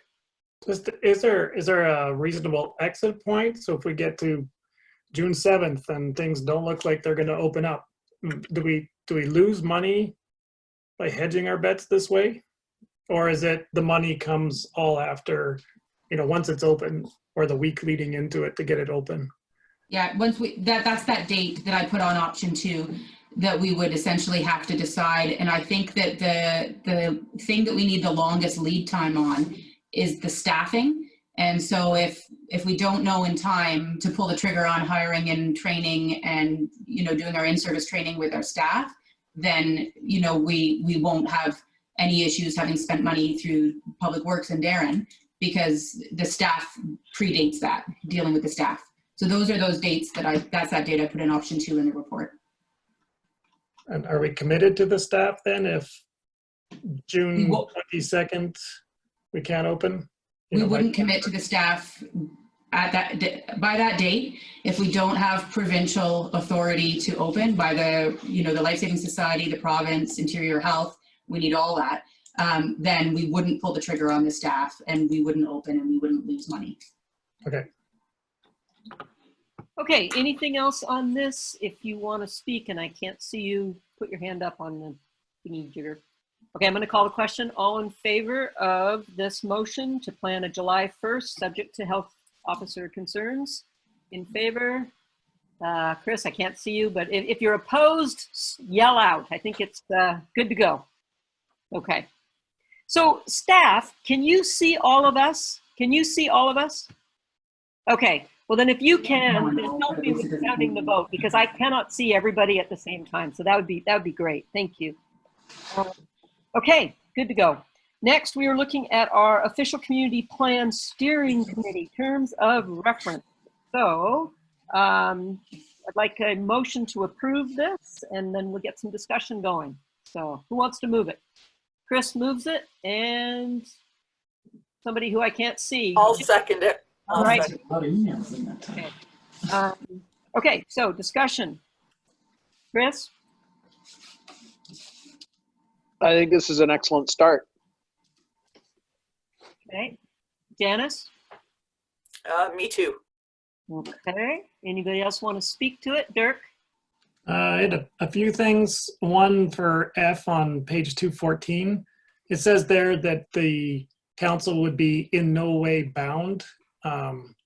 It's not very cool words for a task force. I don't know if that's normal, but can the task force advice be weighted somehow rather than completely ignored? Ability to completely ignore? No. No. I mean, assuming that we're elected and they're not. Yeah, yeah. Stu's True. right. That's but if I were participating in a task force, I would like to know that the group decision had some weight to it rather than just, no, thanks for being a task force, but we don't like your answer, and so going another way. Seems the point of having a task force is to provide some guidance, direction, information, and if it turns out that we didn't need it anyways, it's 18 months of wasted time.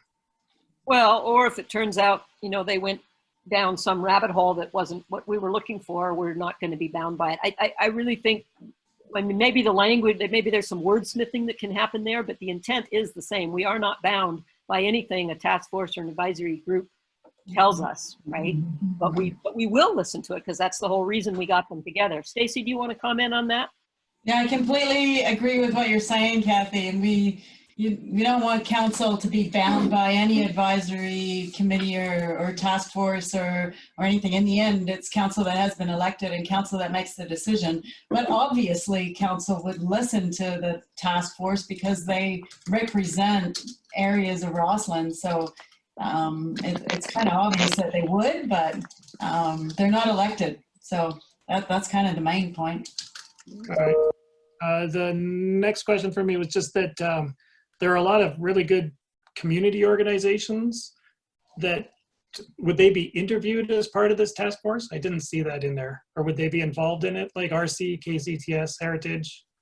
I mean, some of them have some plans that will dovetail with that, but reaching out to the community groups. If you look at 3, the people who are comprised of represent have experience in one or more of the following topic areas. They could easily be board members from any of those groups. And the group itself can reach out to anyone they want to talk about. So yeah, that's okay. Certainly possible. And then only one council member on there. I would imagine that a number of us are keen. Is there a way to change that? And mayor. Yeah, 1 council member and a mayor. Yeah, I wouldn't mind 2 council members and a mayor. We can't have 4 because then we're a quorum, right? Right. And I also don't think the council members and the mayor should have a vote. That was my next question. So I'll skip that one. They did have participation in there, residing, working, or owning property in Roseland. And my preference would be people living in Roseland. I wouldn't feel super comfortable having landowners that are only interested in the temporary recreation or investment opportunity here, guiding our community. I think our community needs to be guided for residents by residents. So who ultimately makes the decision on this though? Can't we decide once we get people applying, we can review them and we can exclude those dirty foreigners? Well, we can, I would imagine we can, but I think to be kind, it would be nice if they're not given false hope, perhaps. Yeah. I prefer it to be residents, more so than working here, definitely more so than just property owner. Yeah, let's see. So reside. Yeah, because actually, reside, be employed, or own or have. Yeah, I mean, we could have. I mean, tenants could certainly be on it if they live, if they rented, and they. Yeah. Yeah, I mean, I don't know. I'm fine with taking that out. What does anybody else think? And just have it be residents. Stacy, do you have a reason for that inclusion? Well, Roslyn is made up of a number of different people. There are people who maybe live outside the community but do own property within the city, but also participate in the city life as well. They might not live here full time, but there's a lot of people who come just for the winter, and they would consider themselves important Rosslyn residents too. So I think this is a wide-ranging community, and Yeah. It also occurs to me that there's people that live adjacent to the community that don't technically live in Roseland, but are active community members. yeah, that's a good point too, Stuart. I'm thinking of one off the top of my head who participates in our Sustainability Commission. She is very actively involved in Roseland, but she does not live in Roseland. So maybe we can leave it broad like that, and then when we do interview people, as we sit around, because it'll be a council decision, a full council decision of who is actually selected, and that would be the time to either include or exclude someone, maybe because they don't live here or maybe for some other reason, right? But if we leave it that way, we have that option. There could be somebody just totally awesome who doesn't actually live here full time. So. And then my final one is just that the external professional, how weighted is it to have the person from here rather than, like we did with Dylan? Like for the consultant? Yeah. That we hired? Well, they'll be hired according to a policy. I would say there's a lot more selection outside of our community, but I mean, if they present a good case, then we will be looking at that for sure. Okay. Yeah, I mean, the consulting people that did the last one, which I thought was a really good OCP, they weren't local, but I thought they did a really good job. I don't think we want to limit ourselves if we don't have to, but if there's somebody really wonderful that's local, that would be the person we'd choose. I wouldn't exclude someone based on that. We'd want the professional to be hired based on their expertise, not just on their loyalty or enthusiasm about the city. Yeah, that's why I think if it's weighted, I think we're moving into a place where local is more important. So weighted local, but that's my it comes into our purchasing policy. So we have, when we do RFPs, we have weighted categories in regards to knowledge of the area, experience with similar projects, reference checks, budget. Everything is kind of weighted together. So that those kind of decision-making processes of selecting of a consultant is done more in the RFP review process when we vet proposals and do a full assessment of all of them when we come to council on that, and that decision matrix is based at that time. Okay, that's it. Those are my questions and comments. Okay, does anybody have anything else? What I've heard is that we would not have mayor and councillor be voting members, and that we would add one councillor to it. Is everybody okay with that? Yes. I didn't see the other ones compelling the other way, Derek, but they were good to talk about.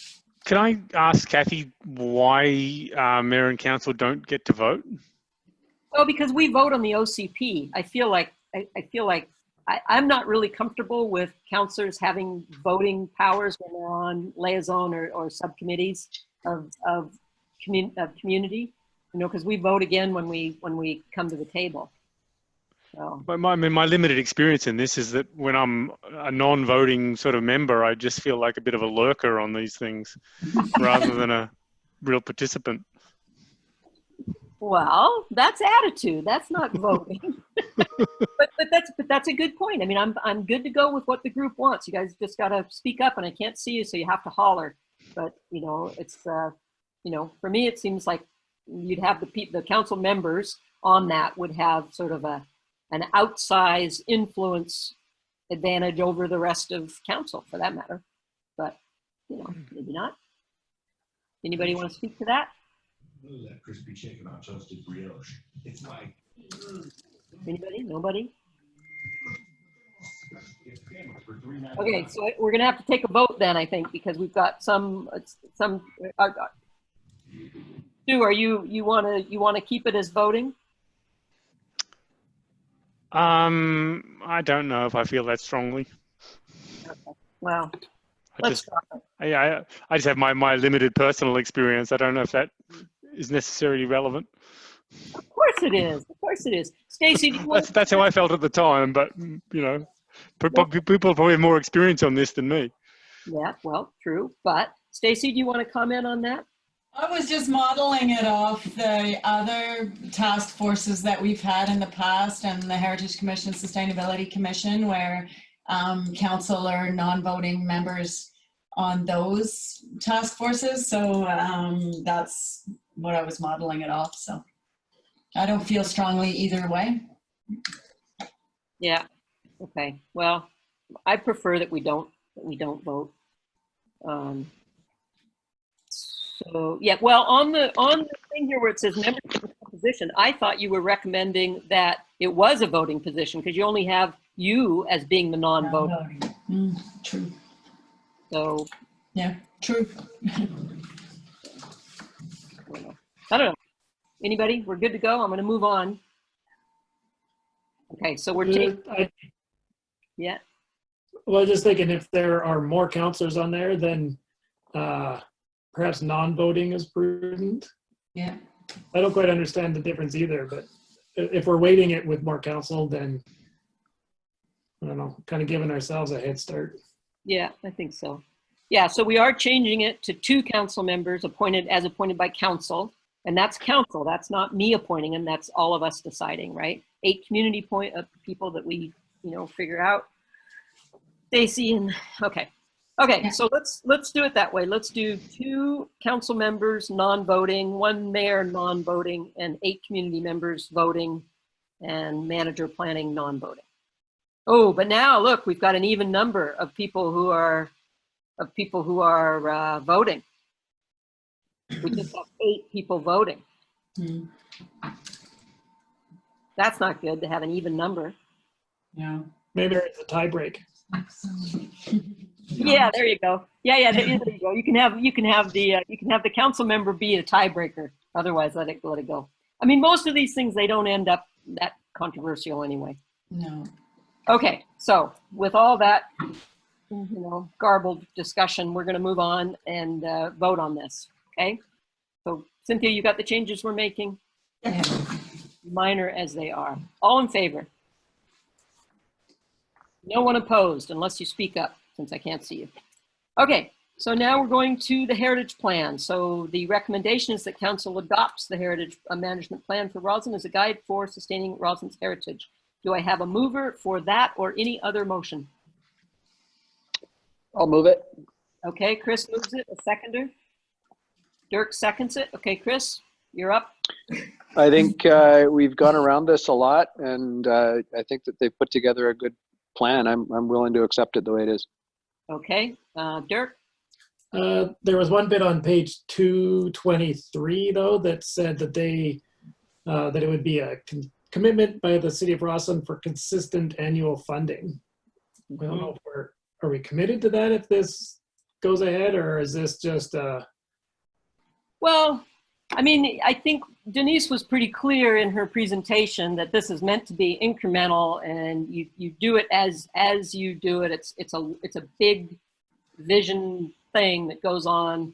We don't have to wordsmith it.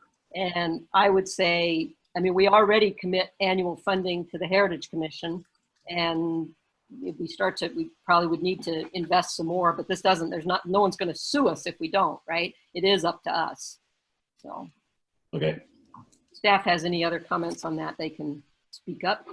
Yeah, just in the staff report, it says that we're looking at probably between $10,000 to $20,000 for 2021 to 2025 to add into the financial plan as an estimation. Okay, Janice?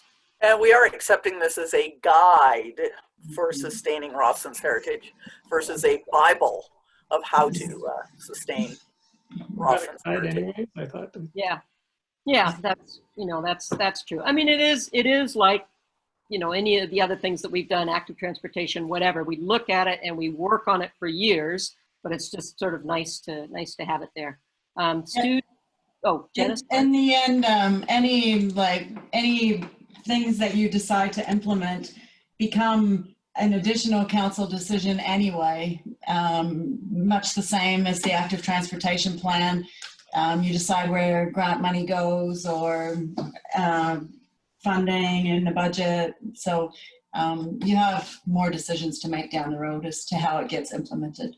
Yeah, that's great. Okay, I see Stuart has his hand up. I actually see his little hand there. All right, Stu, I can't see you, but I see your hand, and it's blue.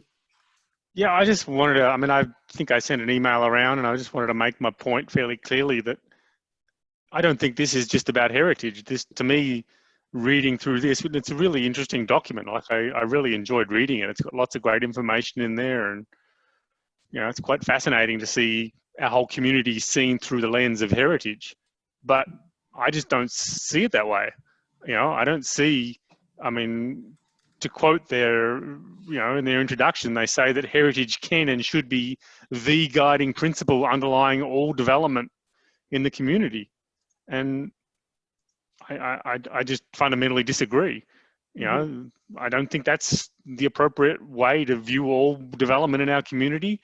And I don't, you know, I'm not saying that heritage doesn't have its place, but you know, this seems to be advocating for a much larger place, you know, almost to the point where it becomes the way in which we understand all of our fundamental decisions about planning for the future. And, you know, I simply don't see that way. I mean, maybe we can adopt it and just cherry pick the things we like out of it, but, you know, I just disagree with the overall theme of it. Mm-hmm. Well, that is actually what we can do. I mean, when we adopt a plan like that, then, as Stacy says, we make subsequent decisions about what we're going to adopt. I mean, and I understand what you're saying about making this as the guiding principle or whatever of development of Roseland. It's like, well, yeah, that's what it says. I know, and we can say, well, we don't like that language. We want that language. It can be one of the guiding principles. I mean, you can wordsmith it any way you want, but I don't think we really have to. I think we can. You know, we can take what we want out of it. We're not, we're adopting it, but we take when we implement it, that's when the rubber really hits the road, right? Well, what is the appropriate process for, you know, winnowing out the things we don't think are appropriate and selecting those things that are? I mean, it seems, do we adopt, you know, they're very clear in their recommendations and the things that should go into the official community plan and the first steps. It's really detailed. I mean, if our goal is to make heritage the most, you know, the premier value in our community, this is a great roadmap for doing that. But what is the process for implementing a heritage plan light? Well, it will be implemented light, because obviously if you were to do everything they said, you couldn't do it for 10 grand or 20 grand a year. It would be hundreds of thousands of dollars, right, to do everything. I mean, obviously there's going to be a number of steps that we take. First off, we have to see if the Heritage Commission is interested in getting more involved, and as she suggests, revitalizing the Heritage Committee, expanding it or whatever, because obviously we need to see if there's other groups in town that want to do this thing, because when you go through that action plan, there's all kinds of other groups that are involved. It's not just the city doing this. But even if we were to, you know, form or empower such a group to implement the plan, you know, they may be reading the plan and have a reasonable expectation that this is where they're heading. You know, do we? Decisions are council decisions, right? Like they would come back to us and say, well, we want to do 3A, whatever 3A was, and we're like, well, yeah, that's great, but we can't do that this year. You know what I mean? It's like we still control the horse, you know. It just didn't seem like it was, you know, it wasn't a report that gave, you know, options. Like we didn't get like a staff report saying if you like it this much, you can do this level of the plan, or you can do this level. And it's like, you know, this is the main thing, and this is how we're going to get there. It's pretty all encompassing in its language and its direction. Yeah, it is, but it's up to us to pick the pace, right? So they say these are the things to do in 6 months, and we're like, well, yeah, we might do those in 2 years. You know, that's up to us. I mean, it's a document. It's like a menu, right? We say we like the menu, and then we pick off the menu what we want to do and what we don't want. But I don't know about that either. I mean, I don't agree with many of the things in the plan. Well, then you would vote against them if they came together, right? Well, I mean, can I talk about that then? What's I mean, there's many specific things in there that I disagree with pretty clearly.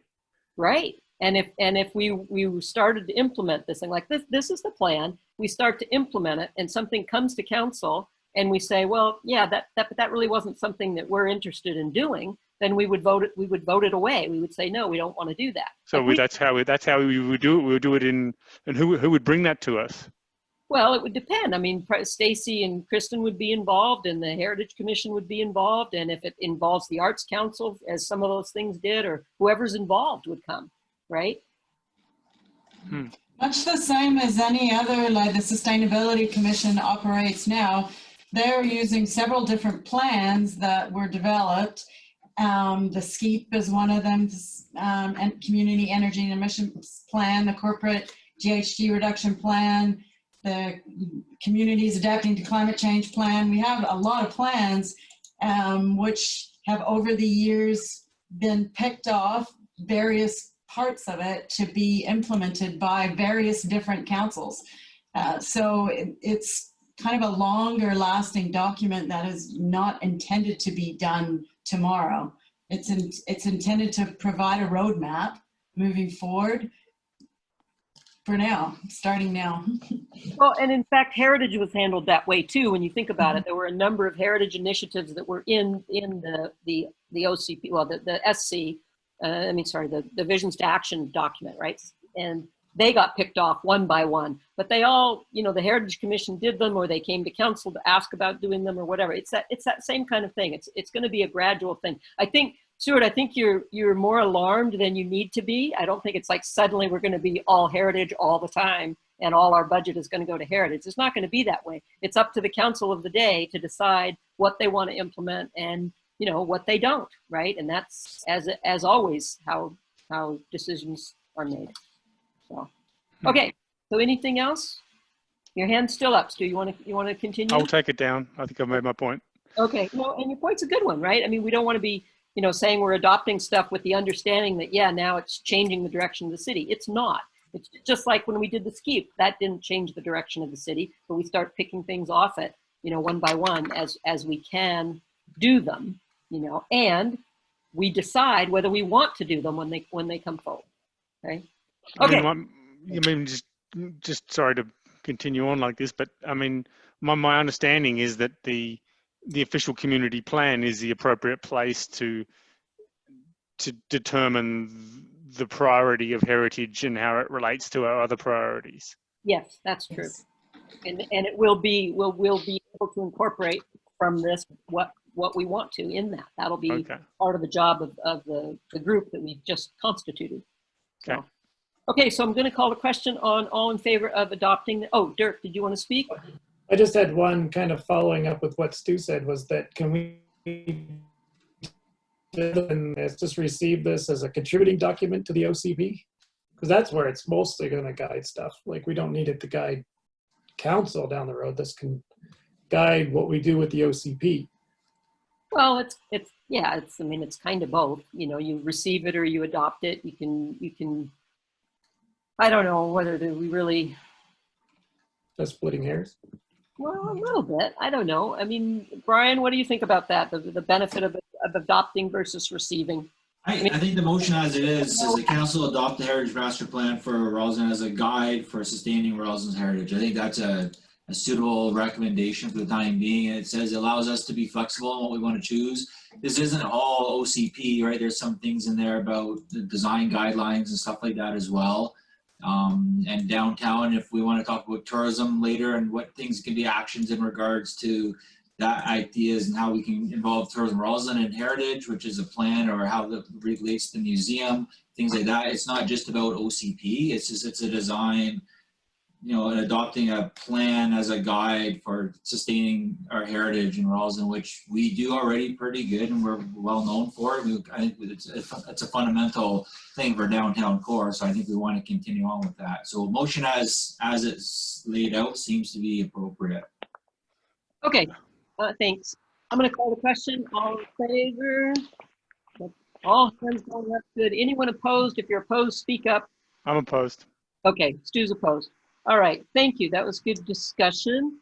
We're moving on. This is the annual recreation cost recovery report. This is just for information, so a very good report. Certainly shows we invest in our community amenities. Does anyone have any comments or questions while we have staff in the room? Janice.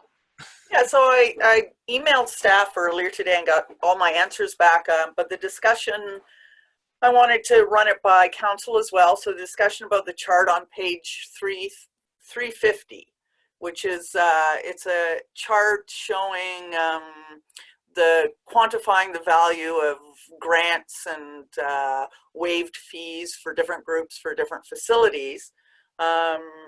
And I asked about the difference about recording somewhere the difference between youth fees and adult fees at on the skating side of the arena, because certainly council makes a decision every year to prioritize youth sports, which is fine, and also to give them a discounted or preferential rate, which is also fine.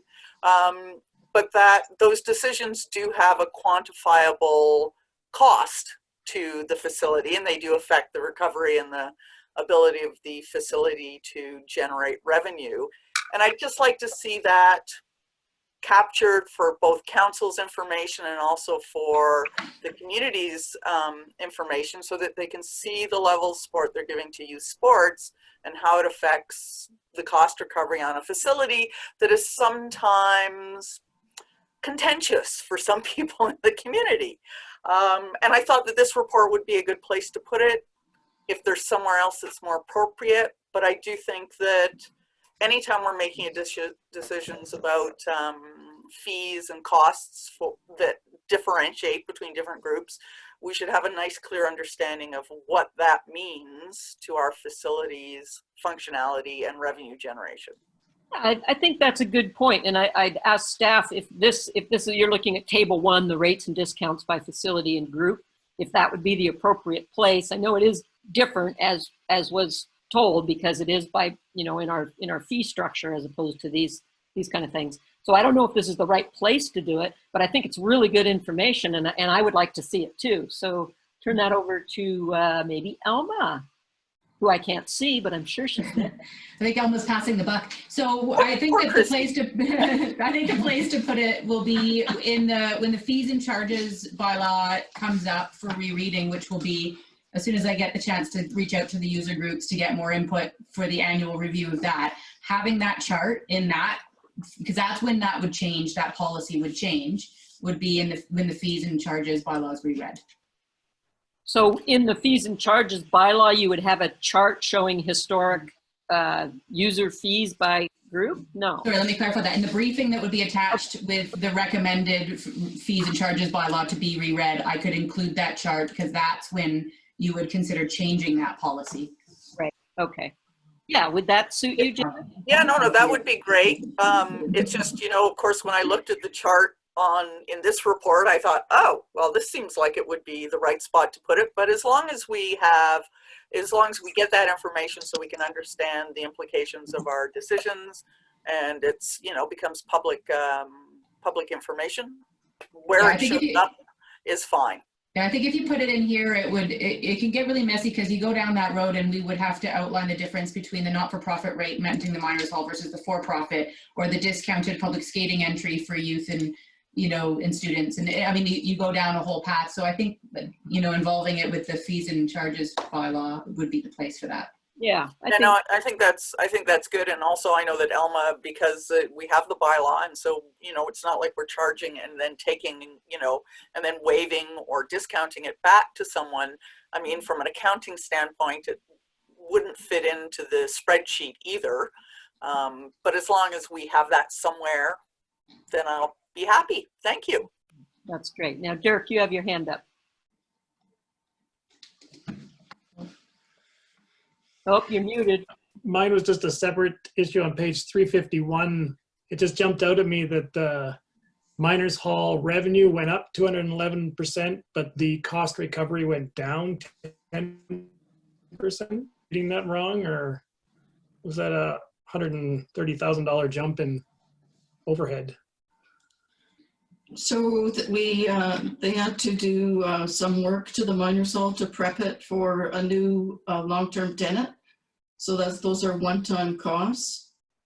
So it's a bit skewed for 2019. Okay, so that's just that cost. It's a considerable one, but That's correct. okay. Good news is it's one time. We hope. Okay, Stuart. The actual Dublin ended up better. Thank you guys for using your hand there, and I can see you. Stuart, you're up. Yeah, I mean, I don't understand why capital isn't included. What? I couldn't hear your question. Why isn't capital included? It didn't affect the long-term value of the facility.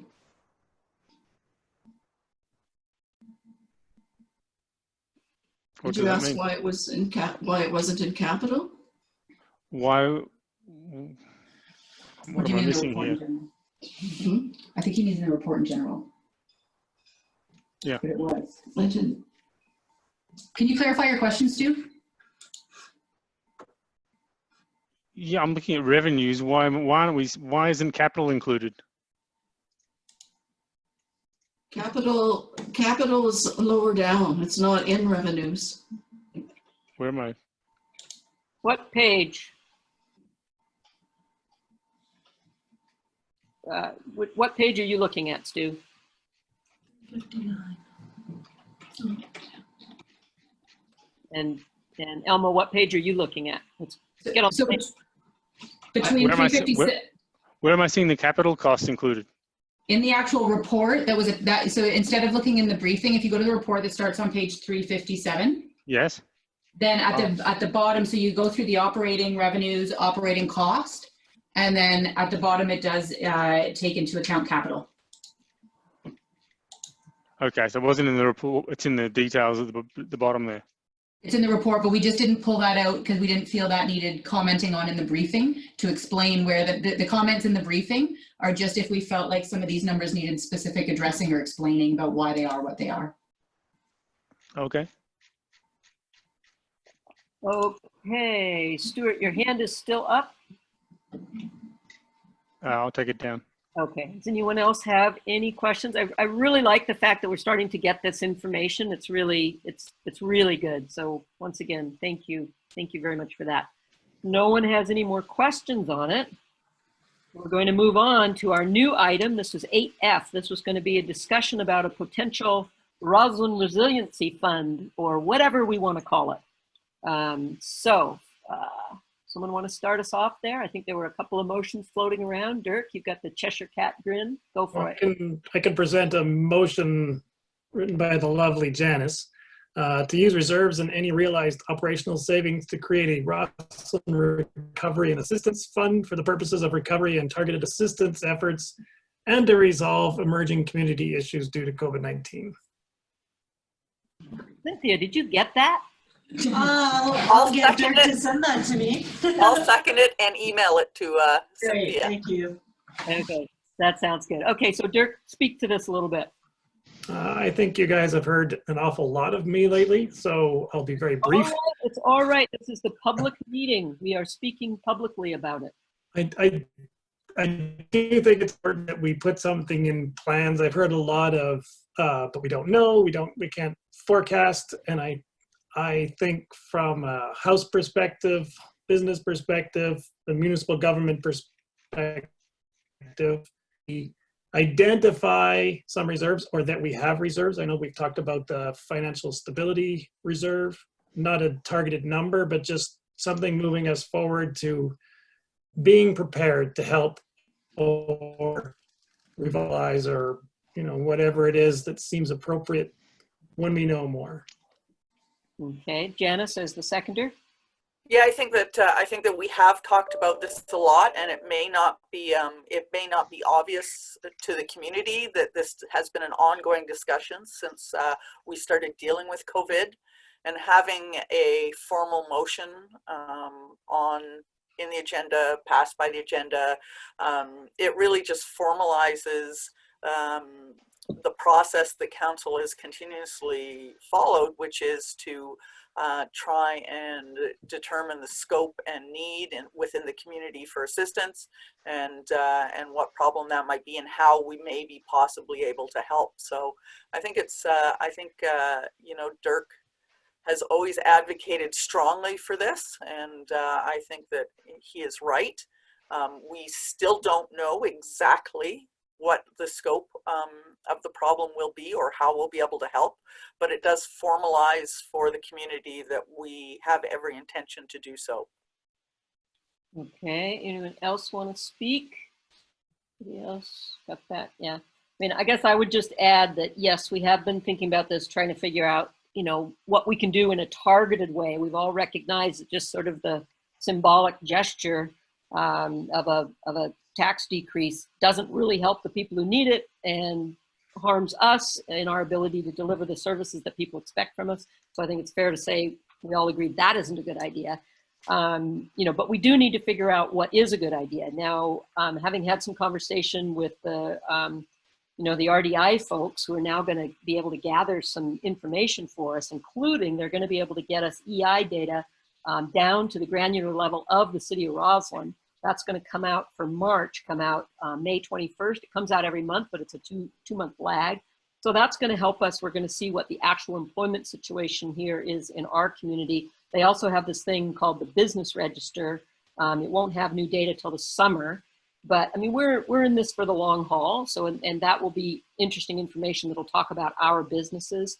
I've also had conversations with Community Futures, the LCIC, and the Chamber, and they're trying to reach out and get information from our local businesses as well. So we need to be gathering as much information as we can. And Chris, you've got a pulse on quite a bit of the business in the town, so you'll be a good resource for that. We could do some kind of a survey. I know I sent out a couple of rough drafts that we send out to our community to just get people to respond to us. Not that we're able to solve all their problems, but we're able to at least have an idea of what their problems are. And we may be happily surprised. We may be happily surprised that our community is doing really well because we are fairly diverse and we've got quite a bit going on. So anyway, we get a fund like this. It could be used to donate to the food bank again if that becomes some place that we need to help, or it could be used to help nonprofits who are suffering. Or, you know, there's a lot of things who are either suffering or who are able to help others.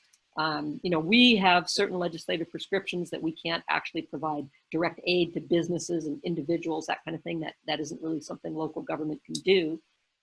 But we have partners in the federal and provincial government. So anyway, so that's all to say, I think this is a good thing. And at this point, we're going to create the fund. We don't know the parameters of what we'll do with the money, but at least we'll have it earmarked.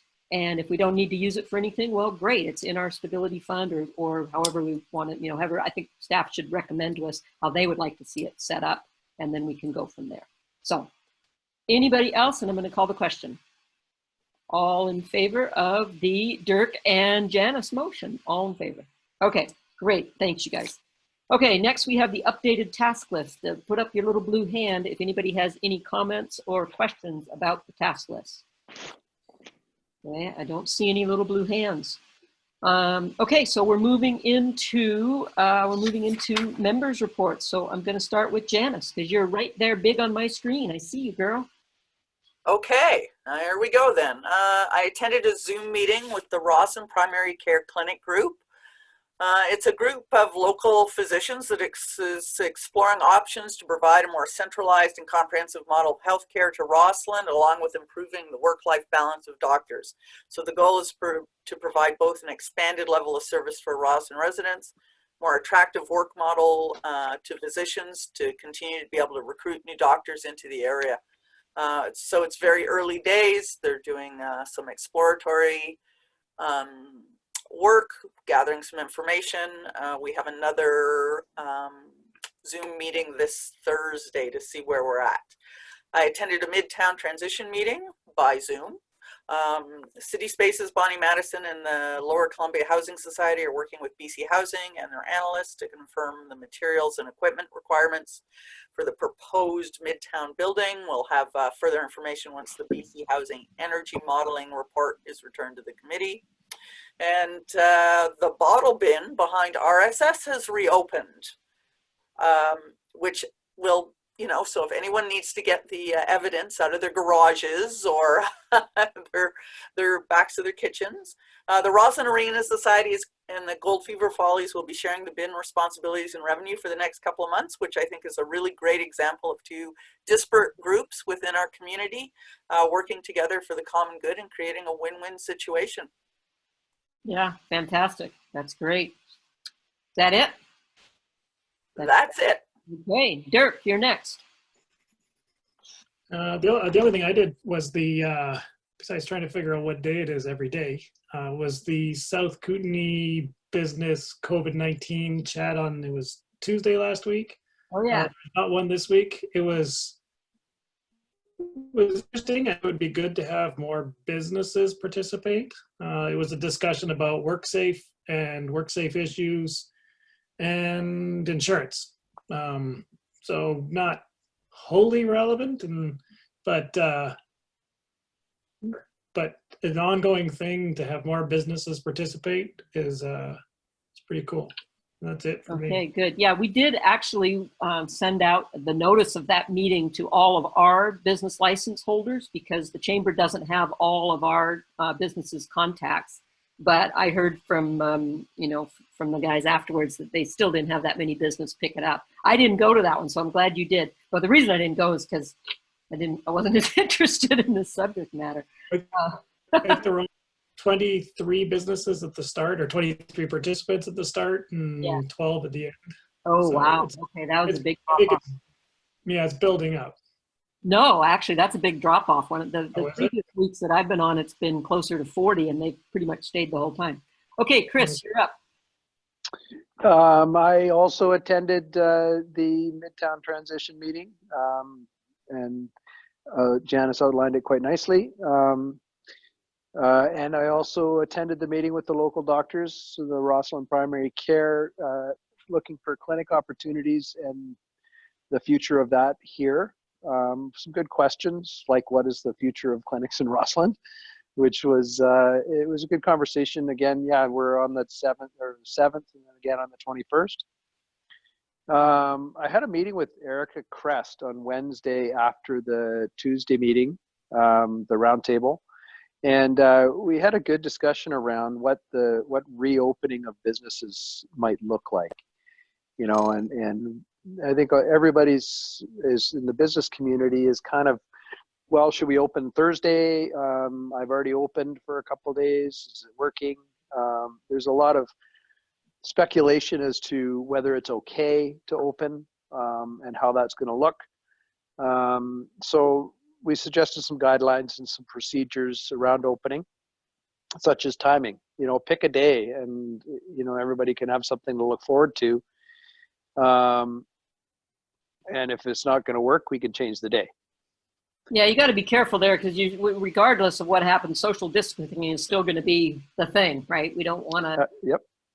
Yeah. What does it look like? Yeah. So I think the next, they've postponed this week because they were waiting for some information from the health authority, which I think will come out, and they're trying to get that together for the next roundtable next week. So we'll know more. The Premier's announcement on Wednesday of the strategy for reopening. Right. We'll know more about that next week for sure.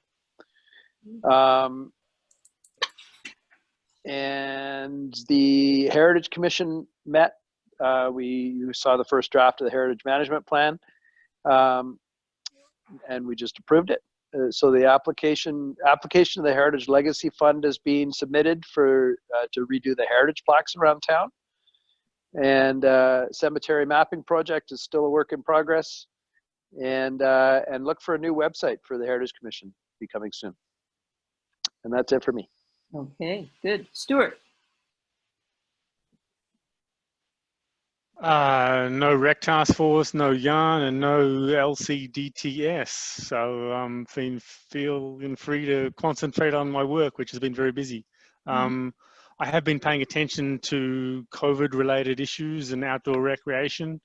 I did note that there was a meta-analysis of a bunch of different studies, and they showed that there's no evidence of incidental outdoor transmission. So I think the BC government is moving to allow most forms of outdoor recreation that don't involve, compromising social distancing. I just note that the paved area behind the high school seems to have become a de facto skate park. Yeah. Okay. Yeah. That's. Well, the tennis courts will be happy when we can open, and the skate park will be happy when we can open. Andy, are you there? I'm here. All right. So I've attended a number of regional district board related meetings, utilities, East End services, education and advocacy is tomorrow. I'm preparing a report and it'll have it available for next week's or the end of the week information package.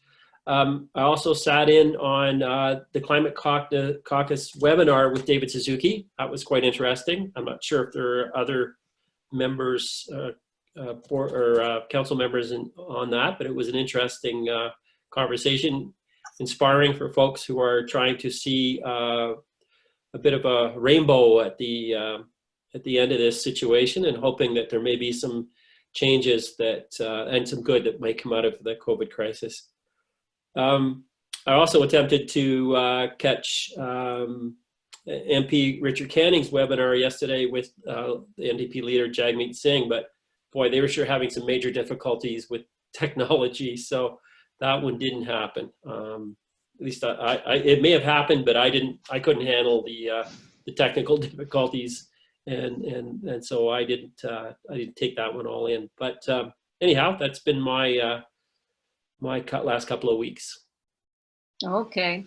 Yeah, I was on that Suzuki one too. I thought it was really good. I also gave up on Richard and Jagmeet because the audio was just too awful. But I did sit in on Katrine Conroy's town hall with IH, and that was quite interesting. And then she had a Liberal member of the legislature there too, so it was good to have that. I did one of the chamber roundtables that Chris was talking about, but I did it. Oh no, Dirk was talking about, but I did it the week before, and that was a really good one because they talked about this provincial cooperation with the BC Small Business Association. They're working with the province. They now have this hub, sort of the source of all information and resources for small business, which is good to direct people towards. And then also they had a speaker on the Provincial Navigator program, which helps businesses of all sizes find markets that are outside of the local region. And the local rep there is in Nelson, so that's good. And then as Dirk said, that next roundtable will be May 12th, and hopefully it'll be interesting. I attended the Economic Resiliency Plan meeting, and I can't remember if I did this. I didn't look at my calendar to see if I did this before the last council meeting or not. But it is working with a lot of local entities to prepare the region for economic impacts, whether it's a pandemic, a flood, any kind of natural disaster, or also if there's a major employer that shuts down, or things like that would have a big economic impact. It's pretty interesting work, and it was started before the pandemic. Too bad it wasn't completely done before the pandemic, because it would have been a good response and leave us less floundering now of how best to help our local business communities. But it's being led by LCIC, the Chamber, and Community Futures. And then there's, all kinds of other people are involved. And the RDK has representative there. Andy, the emergency people are there. But it's not about the emergency as, quick, put up the sandbags, as it is, how do we keep business, from ending, right? How do we keep people from leaving? Then there were a couple of Minister Robinson calls. They're now moving to twice a month. I think Brian was on both of those as well. I forwarded the updates that have come from those to council. I think they're in the information packages.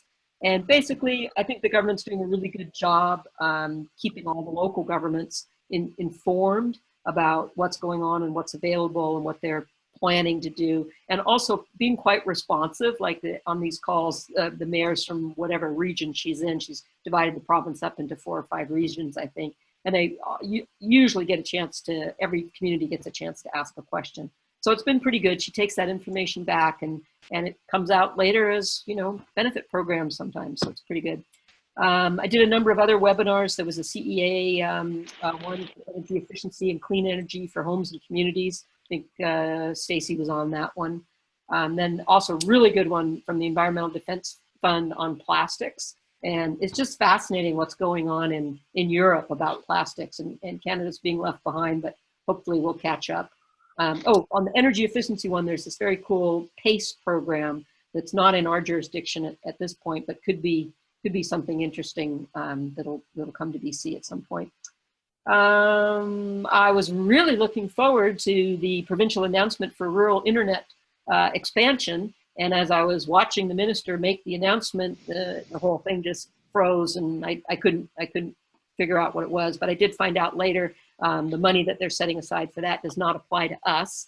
It applies to smaller, more rural communities that are really just struggling with dial-up.